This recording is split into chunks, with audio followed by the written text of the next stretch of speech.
एक बात बहुत ध्यान से सुनिएगा।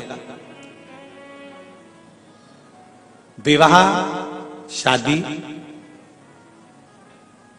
संतान प्राप्ति, विवाह के बाद में विवाद या किसी नए कार्य के लिए आगे बढ़ रहे हैं और उसमें अड़चन आ रही है, तो एक बार किसी ज्योतिष आचार्य के पास जाकर पूछना, वो बता देगा या तो मंगल या शनि कुछ ना कुछ, कोई ना कोई क्रूर ग्रह तकलीफ दे रहा होगा। ज्योतिष आचार्य के पास जाएंगे, वो कहेगा। जितने भी ग्रह हैं, चाहे राहु हो, केतु हो, मंगल हो, शनि हो, बुध हो, भौम हो, सूर्य हो, ये सारे जो ग्रह हैं ये शंकर भगवान के शिवलिंग के पास में विराजमान है।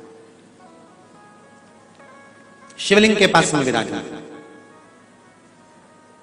कभी मौका मिल जाए, विवाह शादी में देरी हो रही हो, या कोई नया कार्य चालू कर रहे हो उसमें देरी हो रही हो, या कोई सर्विस के लिए, नौकरी के लिए जा रहे हो और वो कार्य नहीं हो रहा हो, तो एक धतूरा, केवल एक धतूरा, उस धतूरे को फोड़कर उसके अंदर का फल निकालकर उस फल को शिवलिंग पर चढ़ाकर एक लोटा जल शंकर भगवान को समर्पित कर कर। दिन होना चाहिए मंगलवार। कौन सा दिन होना चाहिए? जम के बोलो जरा, मंगलवार समर्पित करो। उसके बाद में आप विवाह के लिए अगर समर्पित करें हैं तो विवाह में देरी नहीं होगी। व्यवसाय और व्यापार के लिए या नौकरी के लिए समर्पित करें हैं तो उसमें देरी नहीं होगी। एक पत्र में आया है, सुनिए, बड़ा सुंदर संवाद है।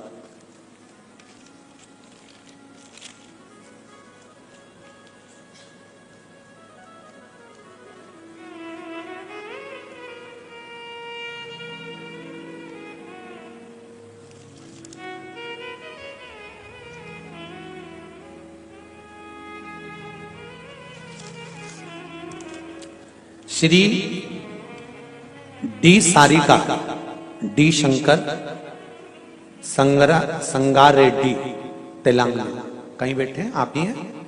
दोनों हाथ हिला दो एक बार। श्री शिवाय नमस्तुभ्यम। आपने पत्र में लिखा है, गुरुजी चरणों को कोटि कोटि प्रणाम। शिव महापुराण की कथा की महिमा। क्या क्या बताऊं?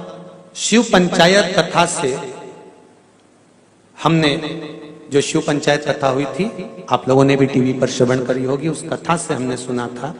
उस समय पर हमने एक बोर डालते समय का उपाय करने से हमने बोर करवाया और उसमें पानी की मात्रा नहीं थी, तो उपाय करा। बाबा की कृपा से पानी 85 फीट को आ गया। 5 बेलपत्र पानी के तांबे के लोटे का डालकर धतूरे वाला प्रयोग का स्मरण किया और शिव की कृपा से वो जल 85 फीट पर अच्छा मीठा जल प्राप्त हो गया। ये शिव की कृपा है। बैठिए रेड्डी जी, बैठिए। हर हर महादेव। श्री डी सारिका, डी शंकर, संगार रेड्डी, तेलंगाना से। ये शिव की उपासना, ये शंकर की करुणा। आप अगर दिल से कर रहे हैं कोई उपाय, आप भगवान शंकर की आराधना अगर दिल से कर रहे हैं, भगवान शिव की आराधना आप हृदय से कर रहे हैं, तो ये निश्चित है कि शिव दिल से सुनेगा जरूर। तेरा ही दिया मैंने खाया पिया है, तेरा शुक्रिया है, तेरा शुक्रिया है। मुझे भोले बाबा ने बहुत दे दिया है, तेरा शुक्रिया है, तेरा शुक्रिया।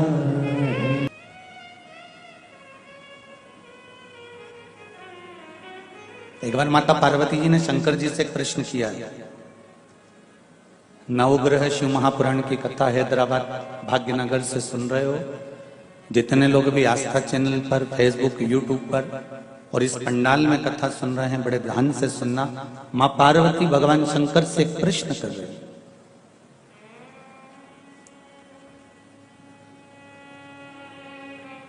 शिव भक्ति का सबसे सुंदर तरीका क्या है?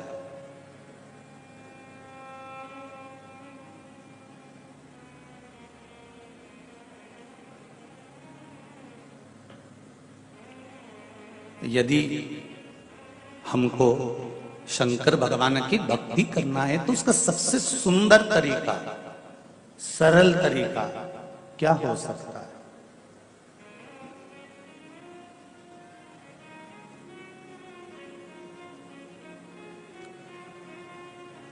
शिवजी ने कहा, पार्वती चलो। इस प्रश्न का उत्तर मैं आपको यहां पर नहीं दूंगा। इस प्रश्न का उत्तर मैं आपको काशी की गलियों में दूंगा। जिस गली में एक एक गली के अंदर अगर आप दर्शन करेंगे तो काशी की गलियों में शंकर भगवान सदा विद्यमान है।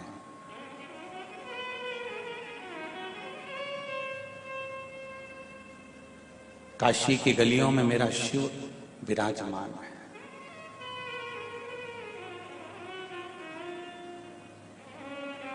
एक एक गली के अंदर कंकर शंकर सदा विराजमान है।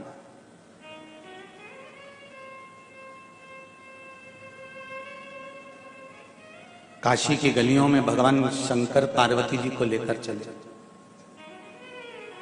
नंदी को छोड़ दिया दूर। नंदी आप यहां रुको और अब हम और पार्वती को यहां से जाने दो, हमें कुछ बात करना है। ड्राइवर रह गया बाहर, शिव और पार्वती चल रही है अंदर। काशी की गलियों में भ्रमण करते करते करते करते करते मणिकर्णिका के घाट पर पहुंच गए। और मणिकर्णिका के घाट पर जब पहुंचे और मणिकर्णिका के घाट पर जब दर्शन किया मणिकर्णिका का, तो पार्वती जी ने शिवजी को देखा। शंकर भगवान से पार्वती जी ने कहा कि ये आप मुझे इस मणिकर्णिका के घाट पर लेकर आए हो, आप मुझे यहाँ लेकर पहुंचे हो, आप मुझे यहाँ लेकर आए हो, किस लिए? शिवजी ने कहा, पार्वती ये वो घाट है जहां पर मुर्दे एकाग्रित होकर आते हैं और अग्नि में उनको सौंप दिया जाता है और उनकी भस्म तैयार हो जाती है और वो भस्म फिर बाद में किसी काम की नहीं रहती, मुझ पर चढ़ती है और गंगा में विसर्जन हो जाती है।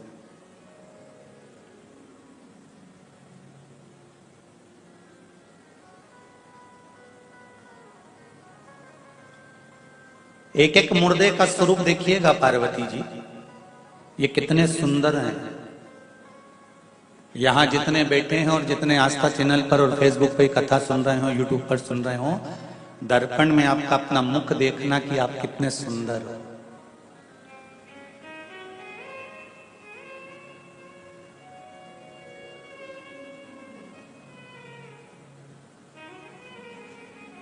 इस सुंदरता को दर्पण में देखने के बाद में किसी के शरीर का ऑपरेशन हो रहा हो तो उस ऑपरेशन वाले शरीर को अंदर से देखना तो कितनी घृणा होगी।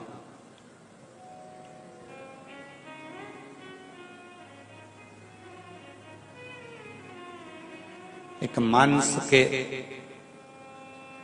इस पिंड को, एक मांस के इस स्वरूप को शंकर भगवान कहते हैं, पार्वती जब मनुष्य का जन्म होता है ना, जब वो मात्र 3 महीने का रहता है मां के गर्भ में, चतुर्थ माह का जब वो हो जाता है तो देवाधिदेव महादेव कहते हैं, पार्वती तब उस जीव में थोड़ा सा कंपन उत्पन्न होने लगता है और वो परमात्मा से विनती करता है कि मेरा जन्म देना तो मुझे केवल मांस का पिंड बनाकर मत भेज देना, इस पर कोई कपड़ा जरूर चढ़ा देना, और वो कपड़ा जो चढ़ाओ वो ऐसा चढ़ाना कि वो कपड़ा भी सत्संग में लीन हो जाए, ऐसा कपड़ा चढ़ा होना चाहिए,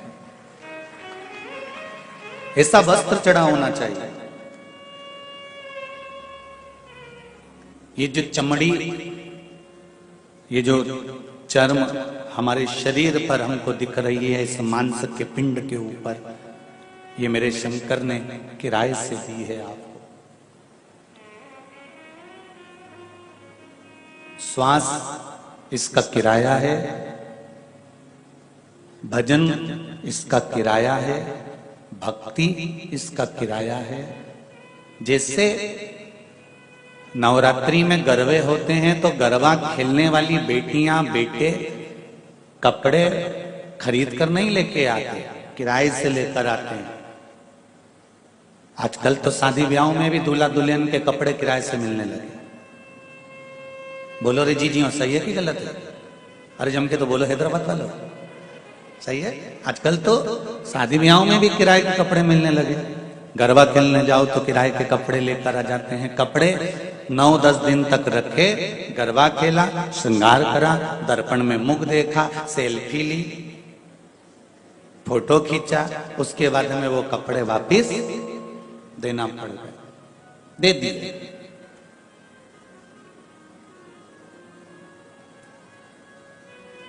अब जो तुम लहंगा खरीद के लाई थी वो 10-12 जगह से फट गया, तो कपड़े वाला तुमसे कुछ बोलेगा कि नहीं बोलेगा? ईमानदारी से बोलो रे, बोलेगा ना? इतना महंगा लहंगा और ये फट गया है, 10 जगह से तुमने बेकार कर दिया है, इसके इतने मनके निकल गए हैं, इसका चार्ज अलग से लगेगा। उसी तरह फिर अलग से चार्ज देना पड़ा।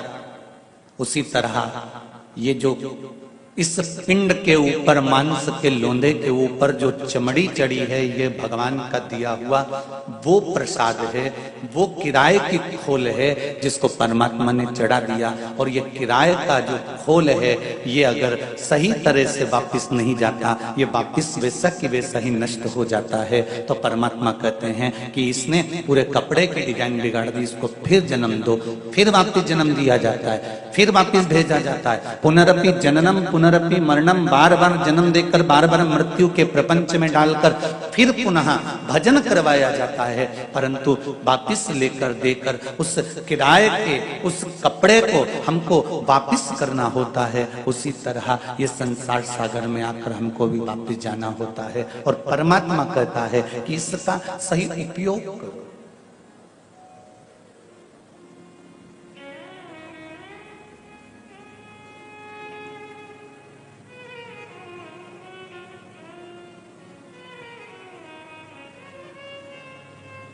हीरा कितने का आता है? लाखों का, करोड़ों का।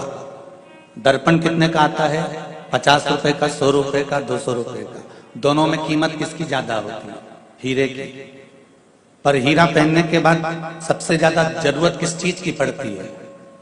अरे बोलो जम के, दर्पण की। वो 50 रुपए का दर्पण तुम्हारे हीरे की कीमत को साक्षी बनाता है कि तेरे चेहरे पर, तेरे कान पर, तेरी नासिका पर, तेरे सिर पर, तेरे गले में अच्छा लग रहा है। भले वो करोड़ों का हो गया, पर दर्पण जब तक तुम्हारे सामने नहीं होगा तब तक उस हीरे की कीमत तुम समझ नहीं पाओगे कि तुम्हारे पास आने पर कितनी है। उसी तरह शरीर भगवान ने दे दिया, पर इस हीरे की कीमत जब समझोगे, जब किसी शिव महापुराण के दर्पण में जाकर बैठोगे, तब समझ में आएगा कि हीरे की कीमत कितनी। ये शिव महापुराण की कथा नहीं है, ये दर्पण है।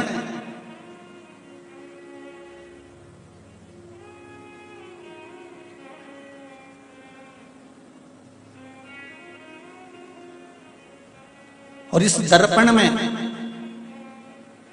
शिव महापुराण में जब हम जाकर बैठते हैं तो उसमें हमारे इस मानव शरीर की कीमत मालूम पड़ती है कि यह मनुष्य का शरीर कितना कीमती है।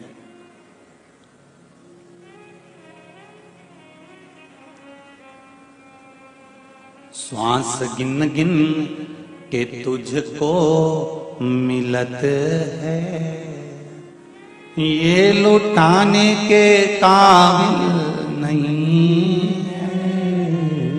ध्यान हरि का हृदय से न भूलो, ये भुलाने के काबिल नहीं है।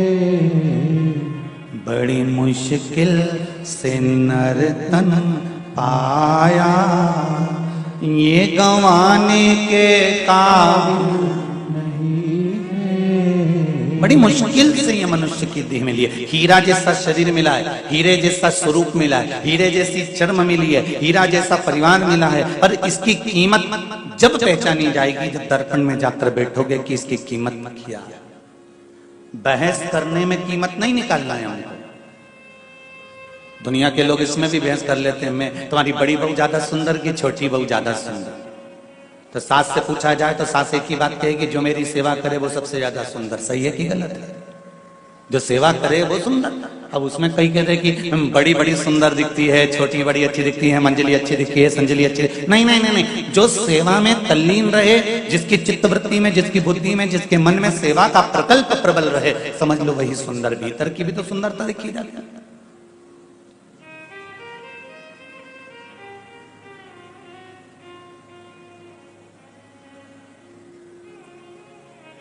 और नहीं तो मालूम पड़े भीतर की सुंदरता ना हो। एक नई नवेली बहू आ गई, सास ने पूछा तुम्हें सब बनाना आता है बेटा? हाँ मम्मी सब आता है मेरे को। आइसक्रीम बना लेती हो? हाँ मम्मी। जा बना ले बेटा। गई 1 किलो दूध, पहले तो बुक निकाल के लाई बैग में से, रेसिपी बुक, उसको पढ़ती जाए और उसमें से सब निकाल निकाल के 1 किलो दूध को धीमी आंच में हिलाओ, फिर उसमें ये पाउडर डालो, फिर हिलाओ, फिर ये पाउडर डालो, फिर हिलाओ, फिर उसमें शुगर डालो, फिर हिलाओ, फिर इसको हिलाने के बाद 1 घंटा फ्रिज में रख दो। और उस बहू ने पूरी रेसिपी तैयार करी, बुक अपने पेटी में रख दी। 1.5 घंटे के बाद सास फ्रिज खोली और पानी पीने के लिए गई तो आवाज लगाया, बहू ओ बहू। बहू दौड़ कर आई, हाँ मम्मी ये फ्रिज में घंटा किसने रखा? बहू बोली मम्मी मैंने रखा। क्यों? क्योंकि पुस्तक में लिखा था 1 घंटा फ्रिज में रखो।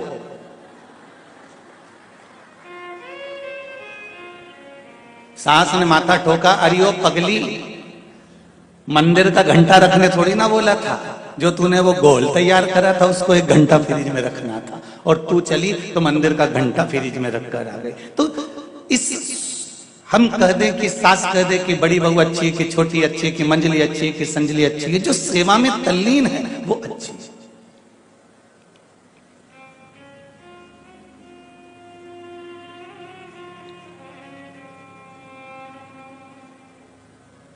हमें बहस भी नहीं करना कि ये सुंदर है या वो सुंदर है। कई लोग ऐसी ऐसी बहस में पड़ जाते हैं कि उस बहस में पढ़ते पढ़ते पढ़ते पढ़ते पढ़ते पढ़ते पढ़ते अरे भाई कोई अगर बहस कर रहा है ना तो वहां बहस ना कर कर भजन करने का प्रयास करा करो। अगर कोई कह रहा है ऐसा हो गया, बिल्कुल ऐसा हो गया, तुमने ऐसा कर दिया, हाँ ऐसा हो गया, तुमने वैसा कर दिया, हाँ वैसा कर दिया। बहस ना कर कर भजन कर।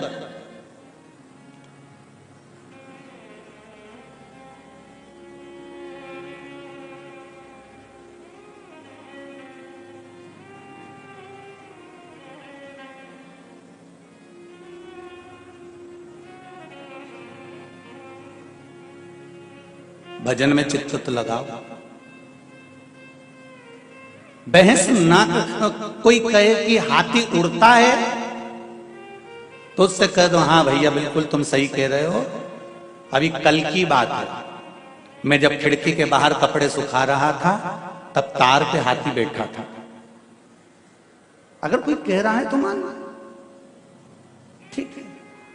अब उसको समझाओ नहीं भैया हाथी नहीं उड़ सकता, तो फिर उसको बहस करने से कौन सा मतलब। अभी किसी ने कह दिया था बीच में, फेसबुक पे यूट्यूब पे खूब चला, किसी और वाले महाराज इतना उपाय बताते हैं बेलपत्री वाला, और उनका छोरा राघव 8वीं में फेल हो गया। तो हमने कहा ठीक है, हाथी तार पे बैठा, उसमें कौन सी दिक्कत वाली बात। पर एक बात कहना चाहूंगा दिल से, हृदय से, व्यासपीठ से, जितने भी इस शिव महापुराण के छोटे छोटे जो उपाय, जो शिव महापुराण में, स्कंद पुराण में, पद्म पुराण में, अग्नि पुराण में, नर्मदा पुराण में, लिंग पुराण में, ये सारी पुराणों में जो छोटे छोटे भाव लिखे जाते हैं, अगर इसको व्यक्ति दिल से करता है तो ये दिल से कहता हूं कि उसकी कामना पूर्ण जरूर होती है, पूर्ण जरूर होती है।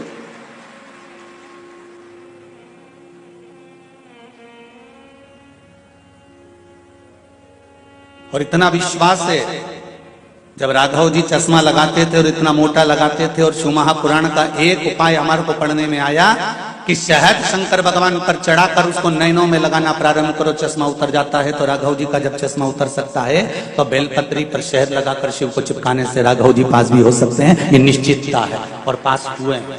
इसका प्रमाण देने की जरूरत नहीं है अपने को तो केवल बहस करने वालों से हटकर कह देना चाहिए कि तार पर हाथी बैठा है और हमने कल ही देखा है, निश्चित है। एक किसी ने प्रश्न लिखा, एक बहुत सुंदर पत्र लिखा, जरा ध्यान दीजिए।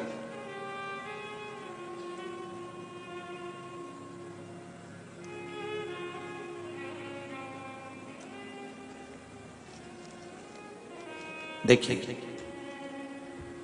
राजलक्ष्मी सारड़ा, रामनतापुरा, हैदराबाद से हैं। कहीं बैठी हो तो हाथ जरूर उठाइएगा। आप ही हैं? दोनों हाथ हिला दो एक बार। हर हर महादेव। राजलक्ष्मी सारड़ा, रामनतापुरा, हैदराबाद। श्री शिवाय नमस्तुभ्यम। श्री शिवाय नमस्तुभ्यम। बाबा की महिमा का क्या गुणगान करूं मैं। बाबा से मेरी रीढ़ की हड्डी में फ्रैक्चर आने के कारण मैं बेड रेस्ट में थी। उसी समय आपकी कथा का पता चला। मैं जनवरी महीने से बारंबार आपकी कथा सुन रही हूं। आपने कथा में कहा कि जो कामना कर कर वो 3 महीने में पूरी हो जाती है। मैंने भी कथा सुनते सुनते अपने घर होने की कामना की थी और तीसरे ही महीने में बाबा की कृपा से मेरा घर पक्का हो गया और बाबा ने मेरे पर करुणा कर। ये शिव कृपा। बेटो बहन, हर हर महादेव। शिव कथा को परिचय की जरूरत नहीं पड़ती।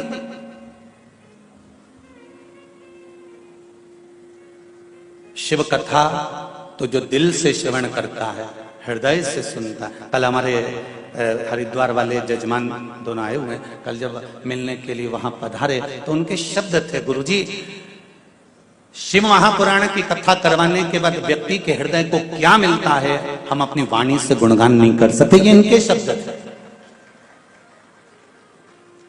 क्या मिलता है शंकर की कथा से, क्या प्राप्त होता है शिव की कथा से, कितना हृदय चित्त को। और ये बाहेती परिवार से भी कहूंगा, आप कथा करवा रहे हो, बड़ी सुंदर सुंदर व्यवस्था आपने करी है, बड़ा आनंद का विषय रखा।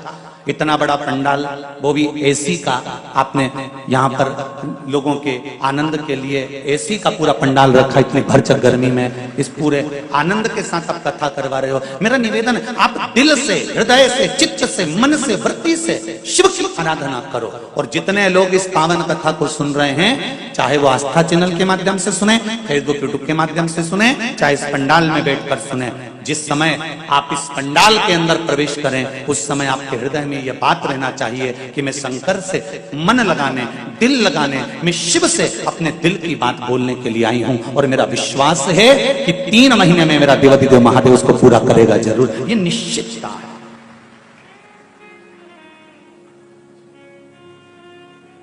शंभो शरणे पड़ी मांगू घड़ी रे घड़ी, दुख काटो दया करी निदर्शन।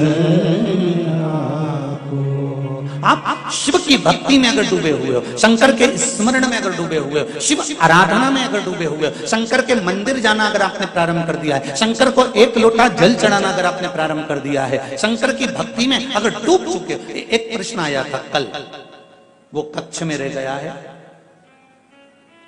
प्रश्न था, साउथ से हम लोग कथा सुन रहे हैं और शिव महापुराण की कथा हम लोग बहुत दिल से सुनते हैं, थोड़ा सा भाषा का दिक्कत जरूर आता है, पर हम 15 माताएं एक टीवी पर कथा सुनती हैं और एक हिंदी जानने वाले को पास में बिठाकर कथा सुनते हैं। जो आप बोलते हो वो हमें तेलुगु में, मद्रासी में बोलकर बताता है और हम कथा समझते हैं। हमारा प्रश्न ये है, हमारा प्रश्न केवल इतना सा है कि हमारे इधर मंदिरों के अंदर जल चढ़ाने के लिए नहीं जाने देते और हम पशुपति व्रत करें तो फिर कैसे करें। और ये प्रश्न एक का नहीं होगा, आप में भी कई लोग बैठे होंगे ऐसे जिनके भीतर का ये प्रश्न होगा। कितने लोग हैं जिनका प्रश्न है ये? अरे बहुत सारे। रुको रुको रुको रुको जरा, बहुत बढ़िया। ये प्रश्न किसी एक का नहीं, अगर मद्रास से आया है, चेन्नई से आया है और यहाँ हैदराबाद वालों ने भी करा है, तो फिर कोई प्रश्न में जरूर कोई बात है। तो उन्होंने कहा कि हमको मंदिर के अंदर जल नहीं चढ़ाने देते या शिव मंदिर तक नहीं जाने देते, शिवालय तक, तो हम फिर पशुपति व्रत कैसे करें? शिव महापुराण की कथा कहती है कि कंकर में शंकर है। एक काम करिए, बेलपत्री के वृक्ष के नीचे तो जल चढ़ा सकते हो। यदि बेलपत्री के वृक्ष के नीचे भी जल नहीं चढ़ा सकते, तो घर में जो शिवलिंग है उस शिवलिंग पर भी आप, अगर मंदिर में जाने की अनुमति हो तो जरूर मंदिर में जाकर इस व्रत को करो, और अगर मंदिर में जाने की अनुमति नहीं है तो फिर घर के शिवलिंग पर भी आप पशुपति व्रत कर सकते हैं, भगवान शंकर की आराधना कर सकते हैं। स्वीकार करेगा मेरा शिव, स्वीकार करेगा मेरा शंकर। दिल से अगर पुकारोगे तो वो दिल से सुनता है।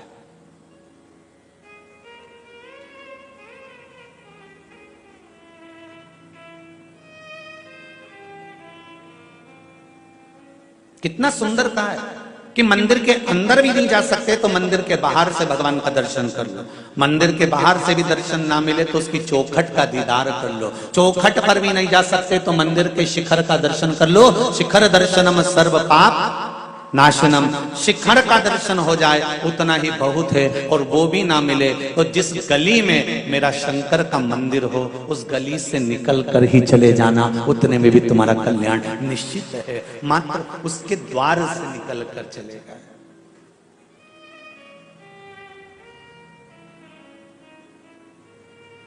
मात्र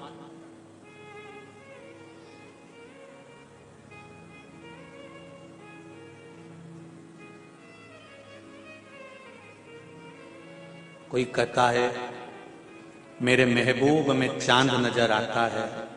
शिव महापुराण कहती है कि मेरा महबूब तो एक ऐसा है जिसके मस्तक पर ही चांद रखा नजर आता है। कोई साधारण हो सकता है शिव?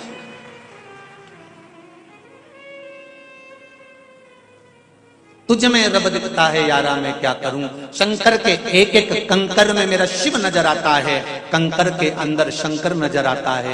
जब उसके जिस गली में, जिस नगर में, जिस मोहल्ले में, जिस क्षेत्र में, जिस कॉलोनी में जहां शंकर का मंदिर है उसके सामने से निकल कर जाने पर भी सुख की अनुभूति हो जाती है। भगवान स्वीकार कर लेता है कि इसने मेरे मंदिर का मात्र दीदार ही कर लिया, दर्शन ही कर लिया, बहुत है उतना, बहुत।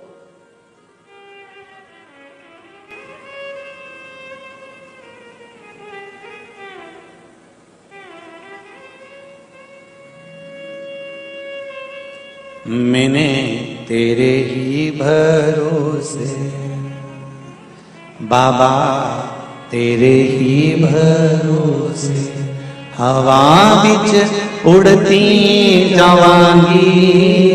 बाबा डोर हत्तो छठी नामे कटी जावांगी। भोले में तेरी पतंग, शंभू में तेरी पतंग, हवा बिच उड़ती जावांगी। बाबा डोर हत्तो छठी नामे कटी जावांगी। महाराज विदुर जी महाराज की धर्म पत्नी पारसंबी, क्या नाम था विदुर जी की पत्नी का? जम के बोलो जल्दी। पारसंबी बोलो जरा, जम के बोलो। पारसंबी विदुर जी की धर्म पत्नी। थोड़े बहुत जो कंपटीशन होते हैं ना, जैसे मुंबई के माहेश्वरी समाज द्वारा बहुत अच्छे अच्छे कंपटीशन होते हैं, अग्रवाल समाज द्वारा कंपटीशन होते हैं, अच्छा लगता है। उसमें ऐसे प्रश्न, वहां से खबर आती है कि गुरुजी कोई प्रश्न ऐसे लिख के भेजो तो उसका उत्तर लिख के भेजो जैसे हम हमारी समाज में पूछें, और उसका उत्तर ढूंढने में इनको आनंद आए, समय लगे, और फिर जब रिजल्ट आए और हम उनको जब पुरस्कार करें तो हमको भी गौरवता महसूस हो कि कोई चीज दी गई। उसमें ये प्रश्न आना चाहिए कि विदुर जी की धर्मपत्नी, दुनिया के लोग कहते विदुरानी विदुरानी विदुरानी विदुरानी विदुर जी की पत्नी, उसका नाम क्या है? वो तो विदुर जी थे तो विदुरानी कर दी तुमने, डॉक्टर की डॉक्टरनी कर दी, मास्टर की मास्टरनी कर दी।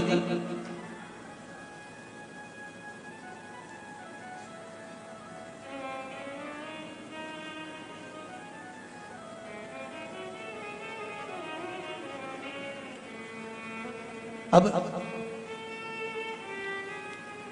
विदुर जी की विदुरायन कर दी, पारसमणी विदुर जी की धर्मपत्नी।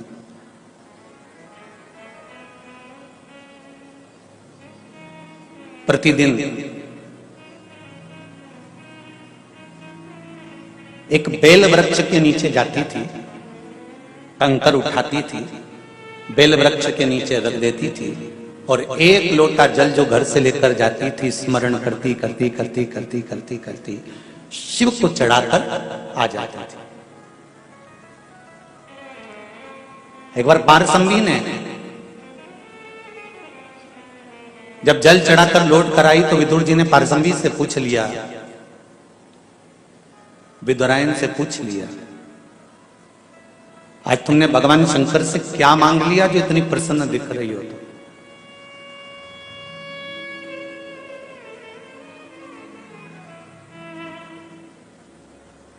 कई लोग कहते हैं टीवी के सामने बैठकर अगर आस्था चैनल पर कथा सुन रहे हैं और गुरुजी बोलते हैं 3 महीने में पूरी हो जाएगी, तो क्या टीवी के सामने बैठकर दिल से कथा सुनने पर पूरी होती है?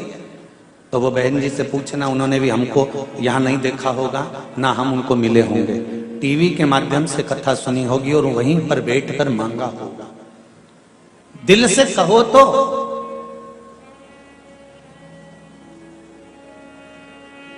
तुलसीदास जी कारागार में बैठकर जब हनुमान चालीसा की रचना करते हैं तो बंदर टूट पड़ते हैं अकबर के उस नगर में और तुलसीदास जी को कारागार से मुक्त करना पड़ता है। कारागार के अंदर बैठकर भगवान का भजन करा, राम जपा, शिव जपा, कृष्ण जपा, तो भगवान वहां भी आ गए। एक चींटी, छोटी सी चींटी कहीं दब भी जाती है और परमात्मा का भजन करती है तो परमात्मा आते हैं। हाथी का पांव मगर ने पकड़ लिया तो परमात्मा आते हैं।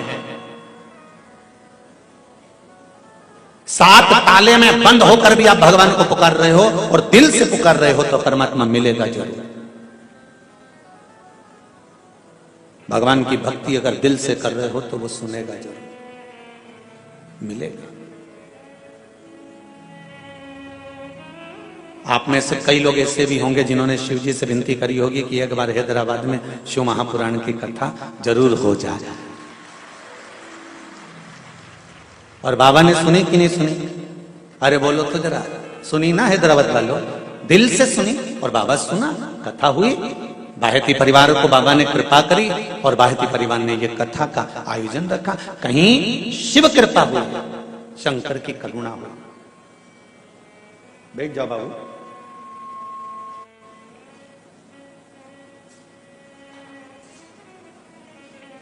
शिव कृपा होती है, शिव करुणा करते हैं, तब कोई सुख का अनुभव होता है।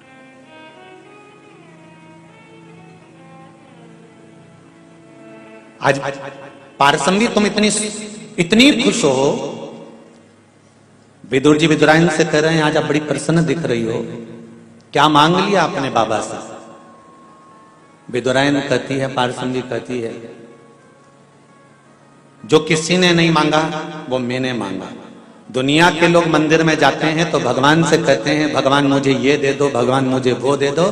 विदुरायन कहती है आज मैंने भगवान से कह दिया कि जो तुम्हारा सबसे श्रेष्ठ भक्त हो, जो तुम्हारी आराधना दिल से करता हो, उसकी सेवा करने का मौका मुझे दे दो। पारसमणी कहती है जो तुम्हारा श्रेष्ठ भक्त हो, जो तुम्हारी सेवा दिन रात करता हो, दिल से करता हो, दिखावे से नहीं, हृदय चित्त से करता हो, उसको मुझे सेवा का मौका दे दो। भगवान विदुर जी महाराज को हंसी आ गई और विदुर जी ने कहा विदुरायन से, घर में कुछ भी तो नहीं रहता, तू क्या देगी उन शंकर के भक्त को? सेवा करने वाले को भी तो सेवा की जरूरत पड़ती है, तो क्या प्रदान करेगी? तो विदुरायन कहती है, पारसम्भी कहती है, जब मौका मिलेगा तब सोचेंगे। इनको ये नहीं मालूम था कि शंकर का गुणगान करने वाले, शिव की भक्ति में डूबने वाले, शिव की सेवा करने वाले कोई दूसरे नहीं होंगे। विदुर जी को मालूम नहीं था कि दुर्योधन ने 56 भोग बनाकर रखे थे, ढेर सारे पकवान बनाकर रखे थे, और जिसके घर में वीआईपी पार्टी होती है व्यक्ति वहां जाना पसंद करता है, पंगत में भोजन करना पसंद नहीं करता। अगर भगवान कृष्ण चाहते तो वीआईपी पार्टी में चले जाते, भगवान कृष्ण चाहते तो दुर्योधन के घर चले जाते, भगवान कृष्ण चाहते तो 56 भोग खाने चले जाते, भगवान कृष्ण चाहते तो 56 मेवा पकवान पाने के लिए चले जाते। पर उन्होंने 56 भोग त्याग दिए, और जो विदुरानी ने मांगा था कि शिव के सेवक शंकर के भक्त की सेवा मुझे करने का मौका मिले, और कृष्ण दौड़कर विदुरानी के घर चले जाते हैं, ये शिव कृपा से मिलता है।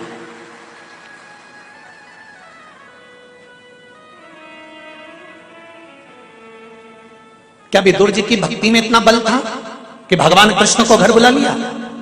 अगर कोई आपसे प्रश्न करे कि विदुर की भक्ति में बल था कि भगवान कृष्ण विदुर जी के घर पर गए, कि विदुरायन में बल था कि भगवान शंकर के भगवान कृष्ण विदुरायन के घर गए, तो आपको कहना पड़ेगा कि पारसम्भी विदुरायन का वो बल प्रबल था, पारसम्भी विदुरायन का वो हृदय चित्त प्रबल था, जो शंकर से कहा था उसको शिव को पूरा करना था, इसलिए 56 भोग छोड़ दिए और भगवान शंकर के वो परम आनंद करने वाले मेरे कृष्ण विदुरायन के दरवाजे पर जाकर पहुंच गए। और क्या मिला खाने के लिए? केले के छिलके।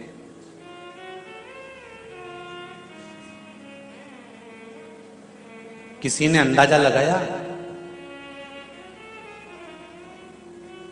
जैसा भगवान वैसा भक्त। राम मंदिर में जाओगे तो कुछ अच्छा सामान मिल जाएगा, पोंगल मिल जाएगा, खिचड़ी मिल जाएगी, इडली मिल जाएगी, खमन मिल जाएगा, थोड़ा बहुत अच्छा मोहन थाल, ठोर, मठरी, थोड़ा लड्डू, बंटा जी, थोड़ा ड्राई फ्रूट्स, ये सब मिल जाएगा। कृष्ण मंदिर में भी मिल जाएगा, देवी के मंदिर में भी मिल जाएगा। और शंकर के मंदिर में जाओगे और शंकर के भक्त के घर जाओगे और शंकर के उपासक के यहाँ जाओगे और तुम अंदाजा लगा कर जाओगे कि यहाँ पर मुझे 56 भोग मिलेगा, यहाँ लड्डू पेड़ा मिलेगा, तो भूल कर मत जाना भैया। शंकर के जैसे शिव वैसे शंकर का भक्त, शंकर के भक्त के यहाँ क्या मिलने वाला है? तो विदुरायन भी जानती है कि शंकर भगवान के पास में बेलपत्ती है, धतूरा है और दुनिया भर के पत्ता पत्ती शिव जी को चढ़ाए जाते हैं। तो विदुरायन भी जानती है कि उनका जो भक्त आएगा वो 56 भोग नहीं पाएगा, इन्हीं छिलकों से उसका काम चल जाएगा, ये वो भी जानती है।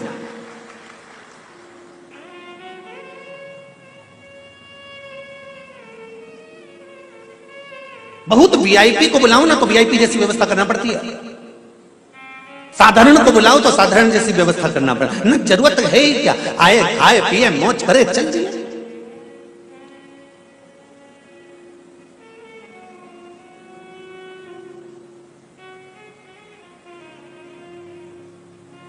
भक्ति का बल बड़ा विचित्र है।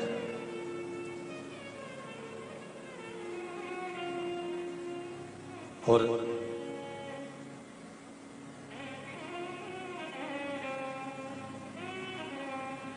कृष्ण जब विदुरानी के यहां से, पारसम्भी के यहां से जाने लगे छिलके खाकर, तब पारसम्भी ने एक प्रश्न कृष्ण से करा था। भगवान कृष्ण से पारसम्भी एक प्रश्न करती है, ठाकुर हे कृष्ण, भगवान ऐसा क्यों करता है? जो भक्त की परम प्रिय वस्तु होती है परमात्मा उसको क्यों ले लेता है भक्त से? क्यों?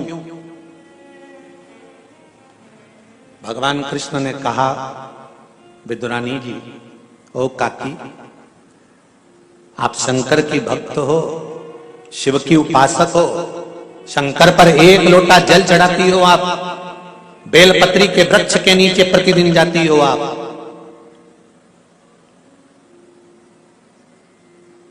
जिस बेलपत्री के वृक्ष के नीचे 64 योगिनियां, 33 कोटि देवी देवता एक बूंद जल का इंतजार करते हैं, उस बेलपत्री के वृक्ष के नीचे आप जाती हो।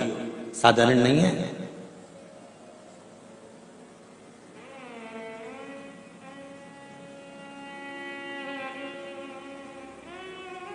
तीन तरह का बेलपत्र का वृक्ष होता है, बहुत सावधानी से सुनिएगा। नवग्रह शिव महापुराण कथा, हैदराबाद को। एक बेलपत्री का वृक्ष आप खड़े होना, आपके घुटने तक होगा। एक बेलपत्री का वृक्ष आपके कंधे तक होगा। एक बेलपत्री का वृक्ष आपके सिर से ऊंचा होगा। गौरी, कात्यायनी और महालक्ष्मी, तीन बेलपत्री के वृक्ष की अवस्था रहती है। कौन से बेलपत्री के वृक्ष से पत्तियों को तोड़ा जाता है? जम के बोलो जरा। कौन से बेलपत्री के वृक्ष से पत्तियों को लिया जाता है? गौरी से? बोलो जरा। नहीं। कात्यायनी से? नहीं। बेलपत्री की पत्तियों को लिया जाता है महालक्ष्मी से। किससे लिया जाता है? महालक्ष्मी से, जो तुम्हारे सिर से ऊपर हो, जिसकी छाया तुम पर पड़ रही हो। ऐसा वृक्ष, बड़ा वृक्ष होना चाहिए, जिससे पत्ती को लेकर जब हम शंकर भगवान को समर्पित करते हैं, तो लक्ष्मी को जब हम लेकर आते हैं और भगवान शंकर को जब देते हैं और उस पत्ती को हम वापिस जब उठाते हैं, तो भगवान महालक्ष्मी को अपने घर में प्रदान कर देता है। ऐसी वृक्ष से पत्तियों को लेना चाहिए। पर आज के जमाने में लोग इतने समझदार हो गए, बड़े वृक्ष से कौन पत्ती तोड़ने जाए, छोटे छोटे वृक्ष लगे, उन छोटे से वृक्ष में से पत्ती तोड़ ली, छोटी सी पत्ती तोड़ ली। अरे शास्त्र कहता है, यहां तक वर्णन करता है शास्त्र, अगर आपके घर में तुलसी का पौधा छोटा है तो वो कौमार्य अवस्था का होगा। वो तुलसी का पौधा जब घेर घमौर हो जाता है, तब अखंड सौभाग्य को देने वाला हो जाता है। उसमें से पत्तियों को उतारा जा सकता है, उसमें से आप कोपल को उतार सकते हो, उसमें से पत्ती को आप उतार सकते हो। उसी तरह बेलपत्री के वृक्ष में भी जो वृक्ष लक्ष्मी, महालक्ष्मी का तुल्य हो, उसमें से आप बेलपत्र को उतार सकते हो। छोटे छोटे वृक्ष की पत्ती को तोड़ना, ये उसमें का है जैसे छोटी अवस्था की कन्या के साथ में अपशब्द कहना, ताने देना, या उसको आड़ा टेढ़ा कह देना।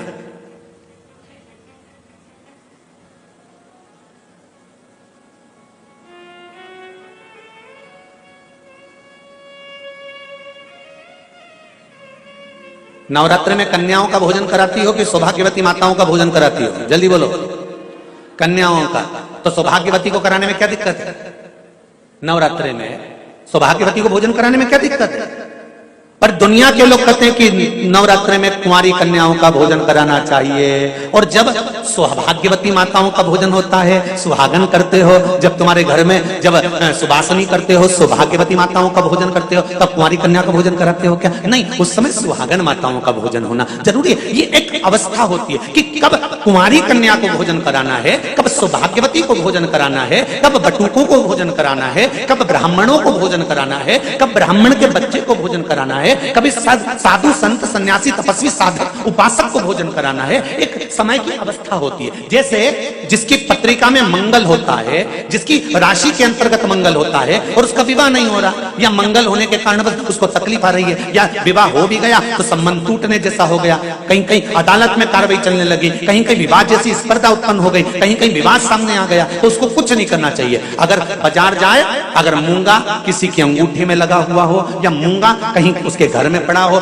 या मूंगे की माला पड़ी हुई हो, उस मूंगे का पानी, मूंगे को पानी में डाल दो और उसका पानी शंकर भगवान को मात्र 31 दिन तक लगातार चलाना प्रारंभ कर दे। अदालत में केस बंद हो जाएगा और पति पत्नी वापस एक जैसे हो जाएंगे, वापस जुड़ जाएंगे। और अगर विवाह नहीं हो रहा है तो मंगल राशि वाले का अगर विवाह भी नहीं हो रहा तो मंगल विवाह आनंद के साथ पूर्ण होगा।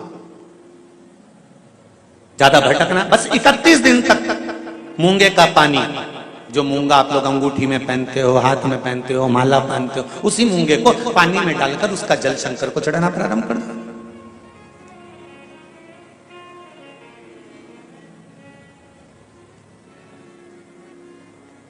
मूंगे के शिवलिंग का निर्माण किस देवता ने करा था? लिंग पुराण में आता है, शिव महापुराण में भी है। अगर आपके घर में गीता प्रेस गोरखपुर की शिव महापुराण की कथा हो तो उसमें भी पढ़िएगा कि किस किस देवता ने कौन कौन सा शिवलिंग का निर्माण किया है। मूंगे के शिवलिंग का निर्माण सर्पों ने करा था।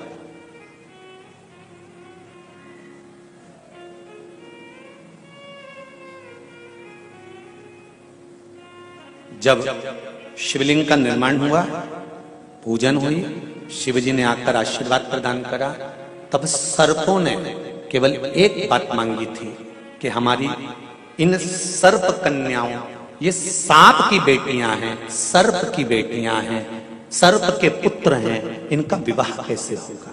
कौन होगा जो इनसे विवाह करे? इन सर्प कन्याओं का, इन सर्प वरों का विवाह होगा कैसे? शंकर भगवान ने कहा तुम चिंता मत करो, तुमने मूंगे का शिवलिंग का निर्माण कर कर मेरी पूजन करी है।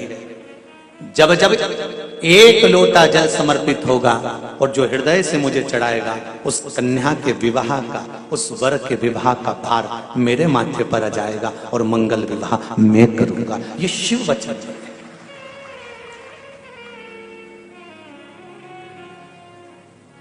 एक बहुत सुंदर सा प्रसंग है, जरा ध्यान दीजिएगा।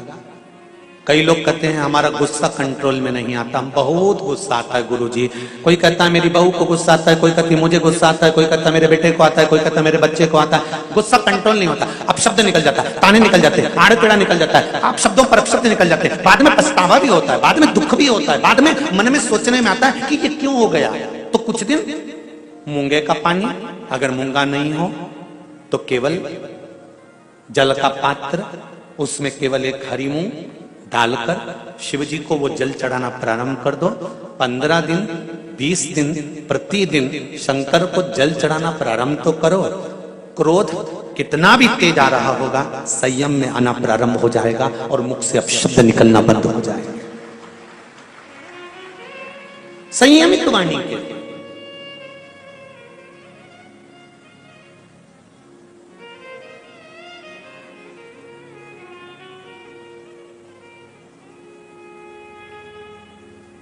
केवल शंकर भगवान की आराधना किस रूप में करना है, कैसे करना है, किस तरह से करना है, शंकर भगवान की पूजन किस रूप में करना है, किस तरह से करना है, हमको शिव महापुराण के माध्यम से ये सीखना है। क्यों? क्योंकि हम बहुत सी गलतियां करते हैं साहब। जरा जरा सी बात में अदालत में केस पहुंच जाता है, जरा जरा सी बात में पति पत्नी अलग हो जाते हैं, जरा जरा सी बात में भाई भाई अलग हो जाते हैं। कारण क्या है? उसका कारण क्या है?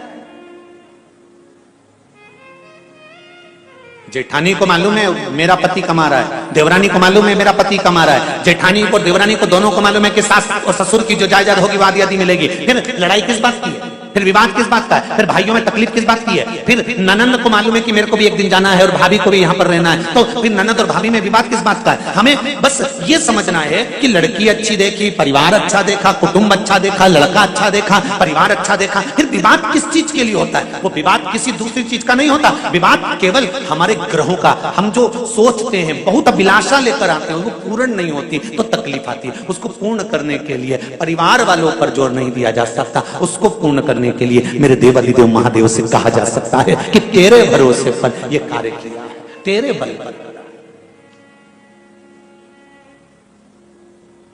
विदुरानी ने कहा भगवान कृष्ण से, ठाकुर एक बात आपसे पूछना है। भगवान कृष्ण ने पूछा, पारसमवी काकी विदुरानी जी पूछिए, क्या पूछना है? विदुरानी कहती है मुझे केवल इतना सा पूछना है कि भगवान अपने भक्त से उसकी प्रिय चीज, उसकी प्रिय वस्तु क्यों छीन लेता है? भगवान कृष्ण कहते हैं, पारसमवी काकी जी, विदुरायन जी, जिस समय आपकी कोई चीज भगवान छुड़ा ले तब आपको नाचना चाहिए, खुश होना चाहिए। क्यों? पूरी दुनिया के सेठों को छोड़कर परमात्मा को तू ही ऐसा सेठ मिला जिससे कुछ लेकर परमात्मा गया है। पूरी दुनिया के सेठों को छोड़कर परमात्मा को केवल तू सेठ मिला तेरे पास परमात्मा आया और तुझसे कुछ लेकर गया है। जब तुम्हारी कोई वस्तु तुम्हारे पास से चली जाए, कोई चीज तुम्हारे पास से चली जाए, तो उसमें दुख नहीं मनाना। परमात्मा ने दिया था, परमात्मा लेकर चले गया, उसमें तुम प्रसन्न होना कि वो देव अधिदेव महादेव ने दी थी और उसने वापिस ले ली है, उसमें दुख नहीं करना।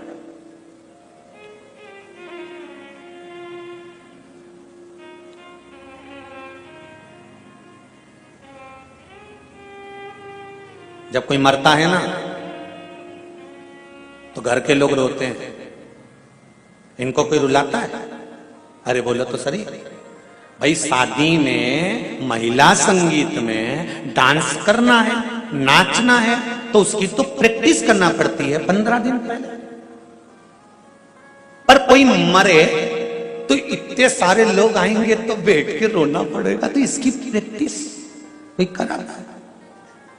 अरे बोलो जम के कोई कराएगा? नहीं, इसकी प्रैक्टिस नहीं कराई जाती और रोने की प्रैक्टिस नहीं कराई जाती। पार्वती जी ने शिव जी से पूछा कि ये मरने के बाद परिवार वाले क्यों रोते हैं? शंकर भगवान ने कहा ये मरने के बाद परिवार वाले व्यक्ति के लिए नहीं रोते, वो इसलिए रोते हैं कि इतना भरा पूरा मेहनत कर कर कर चले गया, सब जोड़ कर छोड़ कर चले गया, जिंदगी के सुख के दिन आए थे और 2 रोटी सुख से नहीं खा सका, पूरी जिंदगी कमा कमा कमा कमा, आखिरी में छोड़ा गया और फोटो पे प्लास्टिक के फूल की माला चढ़ गई। इसलिए रोना आ रहा है कि सब छोड़कर चले गया। जो जिंदगी भर मेहनत करी, अब खुशी का समय आया था, अच्छा समय आया था, गोल्डन समय आया था और बड़ा सुंदर समय आया था, जिस समय खाने की समय था, एंजॉय का समय था, फुल एंजॉयमेंट जीवन को जीना था, उस समय पर जाने का समय हो गया। निवेदन करूंगा हैदराबाद वालों, जितने लोग आस्था पर कथा सुन रहे हैं, फेसबुक के ऊपर सुन रहे हैं, प्रतिदिन हर पल हर क्षण हर घड़ी जितने दिन आपकी जिंदगी के हैं, ये मत सोचना कि परसों के दिन मैं अच्छे से ये कर लूंगा, मैं कल ये कर लूंगा, मैं नरसों ऐसा कर लूंगा, मैं 8 दिन बाद ऐसा कर लूंगा, मैं 15 दिन बाद ऐसा कर लूंगा। नहीं, शिव महापुराण की कथा कहती है काल करे सो आज कर। जिंदगी का कोई ठिकाना नहीं, श्वास का कोई भरोसा नहीं, इस मनुष्य देह का कोई ठिकाना नहीं, कब जाना पड़ जाए। इसलिए रोज प्रतिदिन सुबह से उठने के बाद अपनी दिनचर्या को इससे जीना कि कल का दिन आए कि नहीं आए, आज ही फुल एंजॉयमेंट, खूब जोरदार छोटी मोटी करके डेंटिंग पेंटिंग करके खाया पिया मौज करा और अपनी जिंदगी को मस्त जिए, रो कर नहीं। नहीं तो सुबह से उठे और रोकर जिंदगी जी रहे हो। बहू ने ऐसा कर दिया, सास ने ऐसा बोल दिया, देवरानी ने ऐसा कर दिया, नंदन ने ऐसा कर दिया, तुम्हारे भाई ने ऐसा कर दिया, तुम्हारे बंधु ने ऐसा कर दिया, काका जी ऐसा बोल रहे थे, रिश्तेदार ऐसा बोल रहे थे, फूफा जी ऐसा बोल रहे थे। नहीं, सुबह से उठो और चेहरे पर स्माइल हो और मुख पर श्री शिवाय नमस्तुभ्यम हो। घर के लोग भी कहें बहू आज बड़ी प्रसन्न दिख रही है, तो कह देना शिव महापुराण की कथा में जीने का तरीका सीख लिया है, कब मर जाऊं ठिकाना नहीं, इसलिए रोज एंजॉयफुल जीना चाहता हूं, अपनी जिंदगी को फुल एंजॉयमेंट के साथ जीना चाहती हूँ, कब मर जाऊं इसका क्या ठिकाना। इसलिए जोरदार जोरदार, हम ये भी नहीं कहें कि बहुत सोना चांदी पहनो, तुम तो तुम्हारे पास जो अच्छी अच्छी साड़ी रखी हो उनके पटली लगा लगा के अच्छी जोरदार पहनो, क्योंकि सब धरी की धरी रह जाएगी, बाद में दूसरे पहनेंगे, तुम ऊपर क्या पहनोगे? फिर ऊपर जाके क्या याद करोगी? यमराज से कहोगी हे यमराज वंश मोर,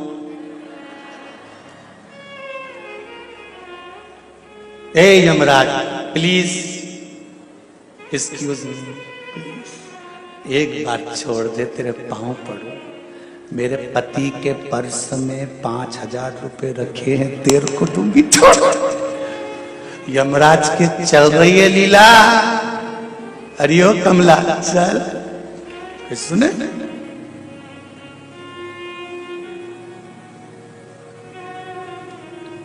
एक पत्नी पड़ोस में गई और अपने पड़ोसन के पास जाके बैठ गई। पड़ोसन ने कहा तेरा मुंह क्यों उदास है? पड़ोसन ने जैसे पूछा तो पत्नी ने कहा मेरा पति बहुत झूठ बोलता है, इसके बराबर संसार में कोई झूठेला पैदा ही नहीं हुआ होगा, इतना झूठेला पति मेरा, इतना झूठ बोल रहा है, इतना झूठ बोल रहा है। तो क्या झूठ बोल दिया उसने? सुबह से चिल्ला रहा है मेरे पर्स में 3000 रुपए रखे थे, किसने लिए? सुबह से चिल्ला रहा, तो इसमें झूठ क्या बोला वो? 2,500 रुपए थे।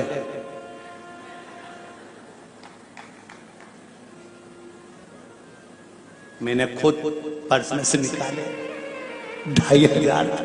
अब बताओ इतना झूठेला पति कहां से ला? पड़ोसन ने माथा ठोका, अरे ओ तू उसको झूठेला कह रही है, तू तो चोट्टा या नहीं, तू तो चोट्टी, तूने उसके पैसा निकाले क्यों? पर सही तो बोलना चाहिए ना, झूठ बोल रहा है कि 3,000 थे 3,000 थे 3,000 थे। मैंने तो खुद देखा ना 2,500 थे।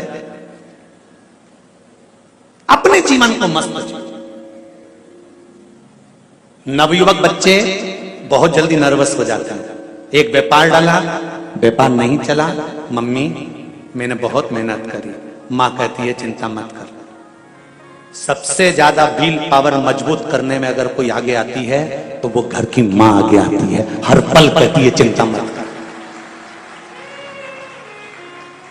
लोग कहते हैं माता पिता का जिंदगी में होना क्यों जरूरी है? शिव महापुराण की कथा कहती है अगर माता पिता हैं तो कार्तिक के तारकासुर को मार सकता है अगर शंकर और पार्वती हैं। गणेश जी भी दुष्टों का संहार कर सकते हैं अगर शंकर पार्वती है।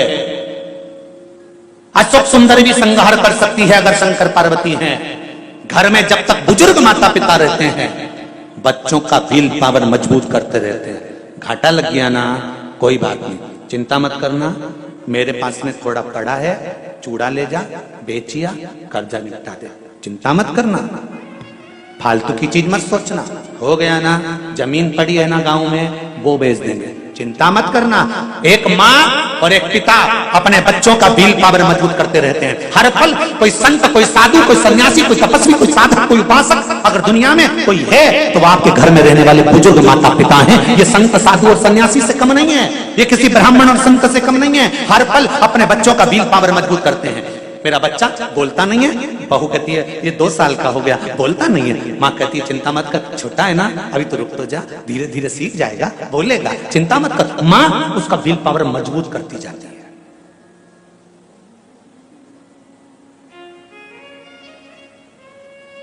क्या चिंता करना?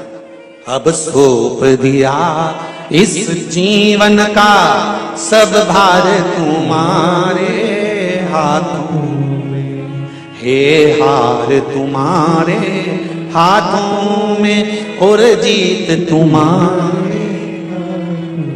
प्रतिदिन अपनी जिंदगी को भगवान शंकर की कथा कर रही है। भगवान कृष्ण विदुरानी जी से कह रहे हैं, पारसंबीर से कह रहे हैं, काकी मां ध्यान रखना, प्रतिदिन अपनी जिंदगी का ऐसा जीना कि ये जीवन फिर आए कि ना आए, खूब खुश होकर एंजॉयफुल जीवन जियो। 1 लोटा पानी शंकर को चढ़ा दो, 3 बार ताली बजा दो, बम बम भोले बोल दो, श्री शिवाय नमस्तुभ्यम बोल दो। ये वो मंत्र है शिव महापुराण का, ये मूल मंत्र है शिव महापुराण का। हॉस्पिटल में भी अगर कहीं का पड़ा है और मंत्र का जाप कोई कर रहा है तो उस मंत्र का फल तुरंत देखेगा। पत्र में आया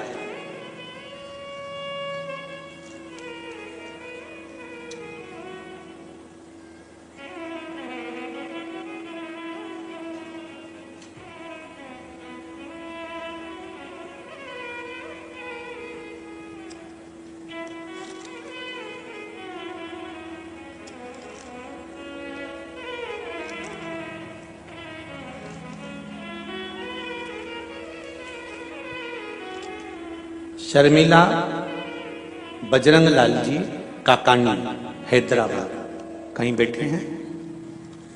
हाथ उठाइए। शर्मिला बजरंग लाल जी काकानी हैदराबाद, कहीं बैठे हो? हाथ हिलाइएगा, दोनों हाथ हिलाओ। हर हर महादेव। आपने पत्र में लिखा है दीदी,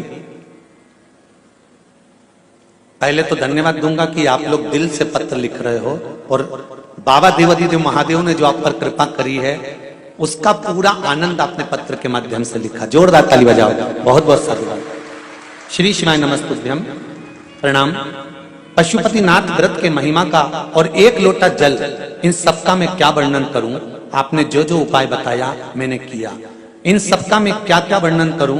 गुरुदेव, 3 साल पहले मेरे पति बजरंग लाल जी की तबीयत बहुत खराब हो गई थी। हार्ट का प्रॉब्लम, शुगर, बीपी, डॉक्टर ने कहा था बाईपास कराना पड़ेगा। शुगर 500 थी, बीपी 200 रहती थी। हमारे भाई साहब जी, जेठ जी ने कहा आप शिव महापुराण की कथा सुनो। फिर हमने तब से कथा सुनना प्रारंभ किया और मैंने माला श्री शिवाय नमस्तुभ्यम की जपना प्रारंभ किया। 1 लोटा जल चढ़ाना और फिर पशुपतिनाथ का व्रत किया। फिर 2 महीने के बाद डॉक्टर के पास गए तो डॉक्टर ने कहा टेस्टिंग करवाओ। बोले हमने टेस्टिंग किया तो रिपोर्ट देखकर डॉक्टर परेशान हो गया और डॉक्टर ने कहा इनका बाईपास की जरूरत नहीं है, बस एक ही स्टंट बिठाना पड़ेगा और बीपी भी अभी नॉर्मल है और शुगर भी नॉर्मल है। ये शिव कृपा है। बेटो बहन, श्री शिवाय नमस्ते। शिव उदारता किसको कहते हैं?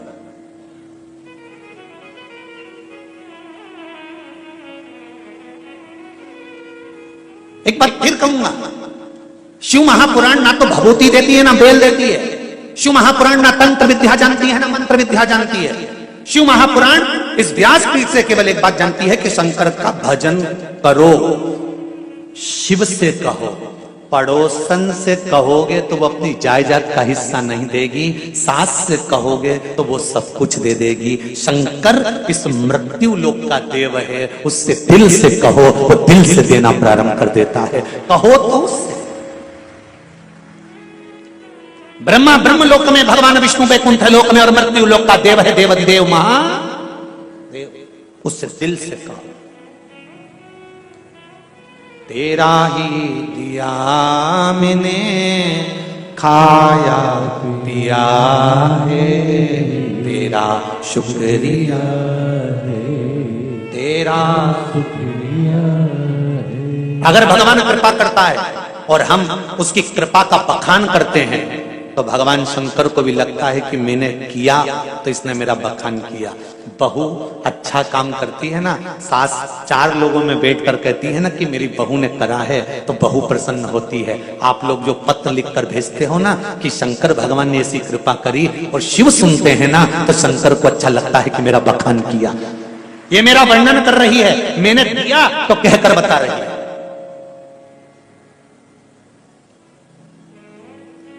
एक नट, कबीरा कहते हैं, एक नट पति पत्नी को दिलाता है तो पत्नी पूरे मोहल्ले में दिखाती है मेरे पति ने दिलाई है, मेरे पति ने दिलाई है।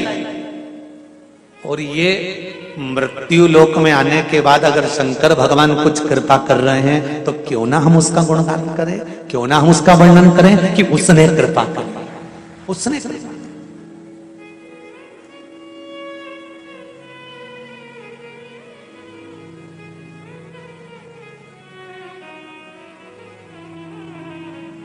ये उसकी कृपा बिना नहीं हो सकता।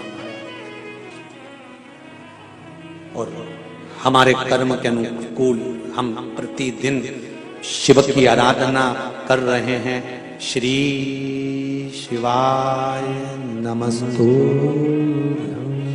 श्री शिवाय नमस्तु, श्री शिवाय नमस्तु, श्री शिवाय नमस्तु, श्री शिवाय नमस्तु। इन मंत्र का हम जाप कर रहे हैं तो शिव हमें स्वीकार कर रहा। पंचाक्षर जप लो नमः शिवाय, षडाक्षर जप लो ओम नमः शिवाय, द्वादशाक्षर जप लो ओम नमो भगवते वासुदेवाय, 2 अक्षर का जप लो राम, 2.5 अक्षर का जप लो कृष्ण। पर मंत्र जाप हो, चाहे माला हो, चाहे शंकर भगवान पर 1 लोटा जल हो, दिल से चढ़ाना, दिल से, दिखावे से नहीं।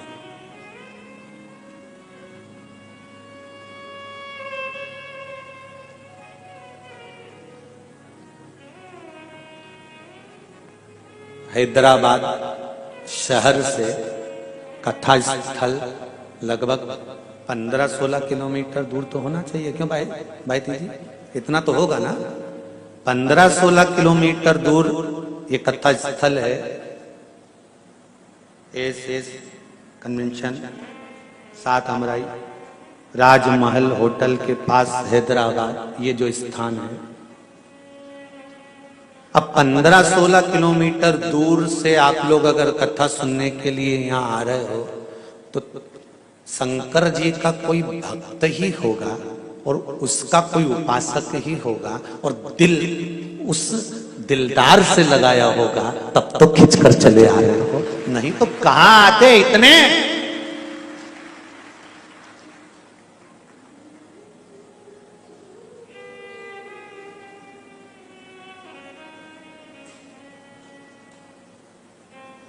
उससे मन लग गया, उससे हृदय लग गया, उससे अपने चित्तवृत्ति को जोड़ा है।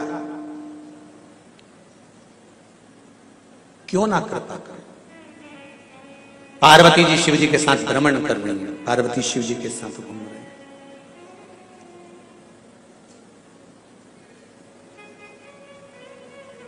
सरल देव, सहज देव, वो है देव अधिदेव महादेव। सरल,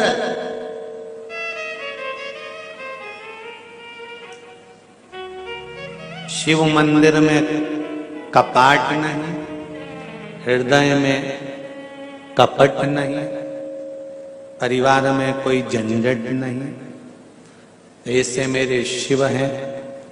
कोई ज्यादा व्यवस्था की जरूरत नहीं पड़ती। एक बेलपत्री वो भी चढ़ी हुई धोकर वापिस चढ़ा दो, उतने में खुश हो जाते हैं। इससे बढ़कर और क्या चाहिए ये बताओ। शिव कितने सरल।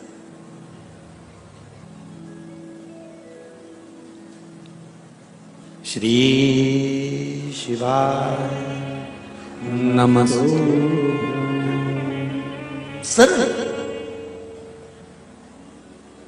शंकर भगवान पार्वती जी को लेकर गए हैं, काशी की गलियों में भ्रमण कर रहे हैं।